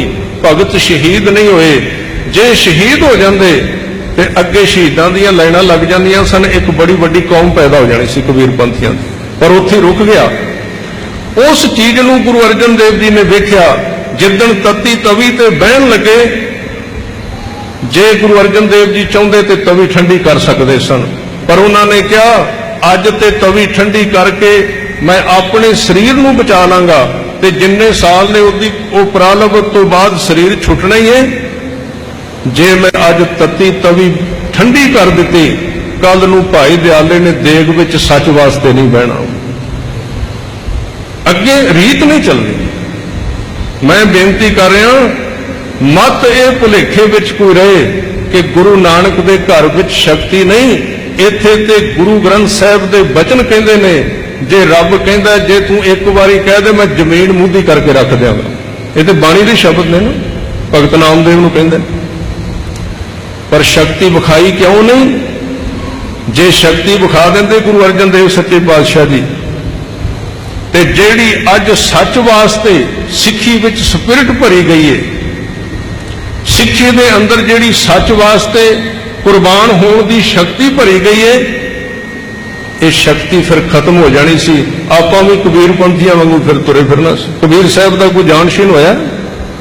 ਠੀਕ ਹੈ, ਲਾਈਨ ਚੱਲ ਰਹੀ ਹੈ, ਪਰ ਕਬੀਰ ਸਾਹਿਬ ਨਹੀਂ ਹੋਏ। ਮੈਂ ਮਿਲਿਆ ਉਹਨਾਂ ਦੀ ਗੱਦੀ ਤੇ ਬੈਠੇ ਇੱਕ ਮਨੁੱਖ ਨੂੰ, ਮੈਂ ਸੋਚਿਆ ਦਰਸ਼ਨ ਕਰਨੇ ਆ, ਪਰ ਜਦੋਂ ਉਹਨਾਂ ਦੀਆਂ ਗੱਲਾਂ ਸੁਣੀਆਂ ਉਹਦੇ ਆਪਣੇ ਡੇਰੇ ਦੀ ਜਾਇਦਾਦ ਦੀ ਗੱਲ ਕਰਦੇ ਰਹੇ। ਮੈਂ ਕਿਹਾ ਕਬੀਰ ਸਾਹਿਬ ਤੇ ਇੱਥੇ ਹੈ ਹੀ ਨਹੀਂ। ਇਸ ਕਰਕੇ ਮੁੱਕਦੀ ਗੱਲ ਇੱਕੋ ਹੈ, ਗੁਰੂ ਨਾਨਕ ਦੇ ਘਰ ਵਿੱਚ ਸ਼ਕਤੀ ਹੈ, ਉਹ ਤਵੀ ਨੂੰ ਠੰਡੀ ਕਰ ਸਕਦੇ ਨੇ, ਪਰ ਉਹਨਾਂ ਨੇ ਸਾਰੇ ਸਿੱਖਾਂ ਦੇ ਵਿੱਚ ਉਹ ਸਪਿਰਿਟ ਭਰਨੀ ਸੀ। ਜੇ ਅੱਜ ਮੈਂ ਤੱਤੀ ਤਵੀ ਤੇ ਬਵਾਂਗਾ ਤੇ ਕੱਲ ਨੂੰ ਤਾਂ ਮੇਰਾ ਸਿੱਖ ਸੱਚ ਦਾ ਪੱਖ ਲਏਗਾ ਤੇ ਕੰਮ ਕਰੇਗਾ ਸਚਾਈ ਤੇ ਸਾਡੇ ਵਾਸਤੇ ਤੱਤੀ ਤਵੀ ਕਿਹੜੀ ਹੈ? ਸਾਡੇ ਵਾਸਤੇ ਤਾਂ ਹੀ ਤੱਤੀ ਤਵੀ ਬੜੀ ਹੈ, ਜਿਹੜੀ ਲਾਈਨ ਵਿੱਚ ਚੱਲਨੇ ਆ ਸੱਚ ਤੇ ਤੁਰੀਏ, ਝੂਠ ਨਾਲ ਸਮਝੌਤਾ ਨਾ ਕਰੀਏ, ਜਿਹੜੀ ਲਾਈਨ। ਇਸ ਕਰਕੇ ਮਹਾਰਾਜ ਨੇ ਆਪ ਹੀ ਸ਼ਹਾਦਤ ਨੂੰ ਚੁਣਿਆ। ਜਿੰਨੇ ਸ਼ਹੀਦ ਹੋਏ ਨੇ ਆਪਣੇ ਸ਼ਬਦਾਂ ਨੂੰ ਸੱਚ ਕਰਨ ਵਾਸਤੇ, ਗੁਰੂ ਤੇਗ ਬਹਾਦਰ ਸਾਹਿਬ ਨੇ ਵੀ ਤਾਂ ਹੀ ਸ਼ਹਾਦਤ ਦਿੱਤੀ ਹੈ ਕਿ ਗੁਰੂ ਗ੍ਰੰਥ ਸਾਹਿਬ ਜੀ ਦੇ ਜਿਹੜੇ ਉਪਦੇਸ਼ ਨੇ ਉਹਨਾਂ ਨੂੰ ਮਨੁੱਖਤਾ ਦੇ ਮਨ ਦੇ ਵਿੱਚ ਜਿਉਂਦਾ ਕਰ ਦਿੱਤਾ ਜਾਏ। ਤਾਂ ਸਤਿਗੁਰੂ ਦਾ ਜਿਹੜੇ ਸਰਕਾਰ ਵੱਲੋਂ ਵਾਰੰਟ ਜਾਰੀ ਕੀਤੇ ਗਏ, ਮੁਰਤਜ਼ਾ ਖਾਨ ਉਸ ਵੇਲੇ ਗਵਰਨਰ ਸੀ। ਇੱਕ ਤੇ ਸੰਪਾਦਨਾ ਮਹਾਰਾਜ ਦੀ ਤੇ ਦੂਜਾ ਕਾਰਨ ਸਾਡੇ ਗੋਲਕ। ਇਹ ਗੁਰਦੁਆਰਿਆਂ ਵਿੱਚ ਕਾਰਨ ਗੋਲਕ ਤੋਂ ਬਹੁਤਾ ਚੱਲਦਾ ਹੈ। ਕਿਉਂ? ਉਸ ਵੇਲੇ ਵੀ ਜਿੰਨੀ ਆਮਦਨ ਪੰਜਾਬ ਗਵਰਨਮੈਂਟ ਨੂੰ ਸੀ, ਉਸ ਵੇਲੇ ਮੁਰਤਜ਼ਾ ਖਾਨ ਗਵਰਨਰ ਸੀ, ਬਿਲਕੁਲ ਉਨੀ ਆਮਦਨ ਗੁਰੂ ਅਰਜਨ ਦੇਵ ਜੀ ਦੇ ਕੋਲ ਆਉਂਦੀ ਸੀ, ਦਸਵੰਧ ਆਉਂਦਾ ਸੀ। ਫਰਕ ਇੰਨਾ ਸੀ, ਉਦੋਂ ਲਾ ਦਿੰਦੀ ਸੀ ਲੋਕਾਂ ਦੇ ਵਿੱਚ। ਇਸ ਤੋਂ ਵੀ ਸਰਕਾਰ ਘਬਰਾ ਗਈ। ਇਸ ਕਰਕੇ ਸਤਿਗੁਰਾਂ ਨੂੰ ਗ੍ਰਿਫਤਾਰੀ ਦੇ ਵਾਰੰਟ ਹੋਏ। ਉਹਦੇ ਤੋਂ ਬਾਅਦ ਗੁਰੂ ਕੇ ਸਵਾਰਿਓ ਇੱਥੋਂ ਆਪ ਜੀ ਨੂੰ ਸੱਦਿਆ ਗਿਆ ਤੇ ਆਪ ਸਿੱਖਾਂ ਦੇ ਸਮੇਤ ਲਾਹੌਰ ਜਾਂਦੇ। ਜਦੋਂ ਲਾਹੌਰ ਗਏ ਉੱਥੇ ਸਵਾਲ ਜਵਾਬ ਬਹੁਤ ਹੋਇਆ। ਆਪ ਜੀ ਬਿਲਕੁਲ ਚੜ੍ਹਦੀ ਕਲਾ ਵਿੱਚ ਰਹੇ। ਅਖੀਰ ਨੂੰ ਚੰਦੂ ਉਹਨਾਂ ਨੂੰ ਆਪਣੇ ਘਰ ਉਹਨੇ ਲਿਜਾ ਕੇ ਪਹਿਲਾਂ ਦੇਗ ਵਿੱਚ ਉਬਾਲਿਆ, ਫਿਰ ਬਾਲੂ ਰੇਤ ਜਿਹੜੀ ਸੀ ਸੀਸ ਵਿੱਚ ਪਾਈ ਤੇ ਅਖੀਰ ਨੂੰ ਇੱਕ ਜਲਾਦ ਸੱਦ ਕੇ ਚੁੱਲ੍ਹ ਦੇ ਉੱਤੇ ਉਹਨੇ ਤਵੀ ਜਿਹੜੀ ਸੀ ਗਰਮ ਕਰ ਦਿੱਤੀ। ਮਹਾਰਾਜ ਤਵੀ ਤੇ ਬੈਠ ਗਏ ਤੇ ਉਸ ਵੇਲੇ ਦਾ ਪ੍ਰਸਿੱਧ ਫਕੀਰ ਸਾਈਂ ਮੀਆਂ ਮੀਰ, ਉਹ ਡੇਰਾ ਸੀ ਲਾਹੌਰ ਵਿੱਚ, ਭੱਜ ਕੇ ਆਇਆ, ਦੌੜ ਕੇ ਆਇਆ ਤੇ ਜਦੋਂ ਵੇਖਿਆ ਗੁਰੂ ਅਰਜਨ ਦੇਵ ਸੱਚੇ ਪਾਤਸ਼ਾਹ ਜੀ ਤੱਤੀ ਤਵੀ ਤੇ ਬੈਠੇ ਨੇ ਤੇ ਸਰੀਰ ਦਾ ਲੱਤਾਂ ਦਾ ਮਾਸ ਜਿਹੜਾ ਹੈ ਪਿਘਲ ਪਿਘਲ ਕੇ ਅੱਗ ਵਿੱਚ ਪੈ ਰਿਹਾ ਹੈ, ਵੇਖ ਕੇ ਉਹ ਸ਼ਕਤੀ ਵਿੱਚ ਆ ਗਿਆ। ਉਹਨੇ ਕਿਹਾ, ਯਾ ਅੱਲਾ, ਇੰਨੀ ਸ਼ਕਤੀ ਤੇ ਇੰਨੀ ਸਹਿਣ ਸ਼ਕਤੀ, ਸ਼ਕਤੀ ਤੇ ਸਹਿਣ ਸ਼ਕਤੀ, ਜੇ ਚਾਹੋ ਤਾਂ ਜੋ ਮਰਜ਼ੀ ਕਰ ਸਕਦੇ ਹੋ। ਤੇ ਸਤਿਗੁਰੂ ਨੇ ਕਿਹਾ ਸੀ, ਸਾਈਂ ਮੀਆਂ ਮੀਰ ਜੀ, ਤੁਸੀਂ ਇੱਕ ਦਿਨ ਗੁਰੂ ਰਾਮਦਾਸ ਜੀ ਦੇ ਸ਼ਬਦ ਦੇ ਅਰਥ ਪੁੱਛੇ ਸਨ ਕਿ ਕੀ ਇਹ ਕੰਮ ਹੋ ਵੀ ਸਕਦਾ ਹੈ ਬਈ ਤਨ ਮਨ ਕਾਟ ਕਾਟ ਸਭ ਅਰਪੀ ਵਿੱਚ ਅਗਨੀ ਆਪ ਜਲਾਈ, ਇਹ ਹੋ ਸਕਦਾ ਹੈ? ਤੇ ਮੈਂ ਉਦੋਂ ਜਵਾਬ ਦਿੱਤਾ ਸੀ ਅੰਮ੍ਰਿਤਸਰ ਦੇ ਵਿੱਚ ਕਿ ਸਾਈਂ ਜੀ ਸਮਾਂ ਆਵੇਗਾ, ਅੱਜ ਮੇਰੇ ਤੋਂ ਬੋਲ ਕੇ ਦੇ ਅਰਥ ਨਹੀਂ ਹੁੰਦੇ, ਮੈਂ ਤੱਤੀ ਤਵੀ ਤੇ ਬਹਿ ਕੇ ਦੇ ਅਰਥ ਕਰ ਦਿਆਂਗਾ। ਤੱਤੀ ਤਵੀ ਤੇ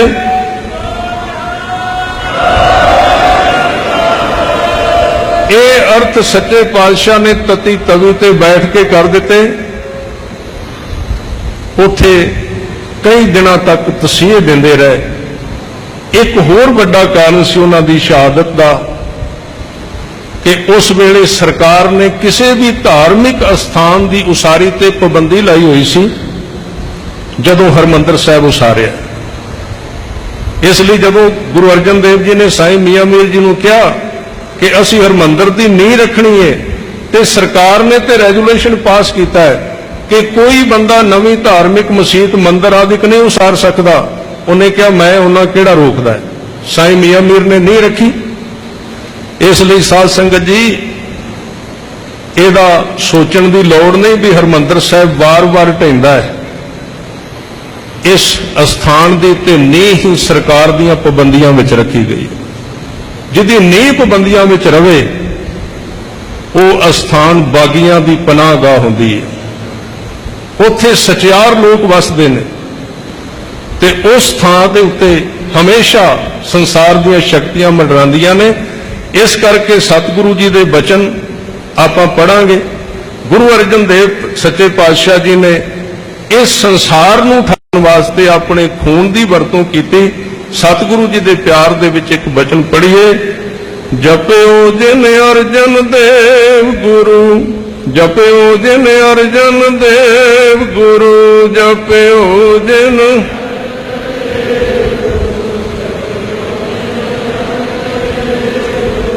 ਜਪਿਓ ਜਿਨ ਅਰਜਨ ਦੇਵ ਗੁਰੂ, ਜਪਿਓ ਜਿਨ ਅਰਜਨ ਦੇਵ ਗੁਰੂ, ਜਪਿਓ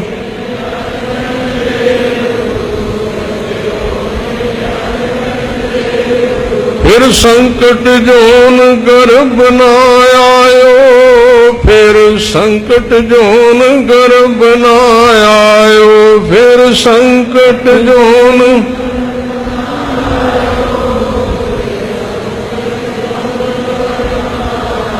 जपयो जिन अर्जन देव गुरु, जपयो जिन अर्जन देव गुरु, जपयो जिन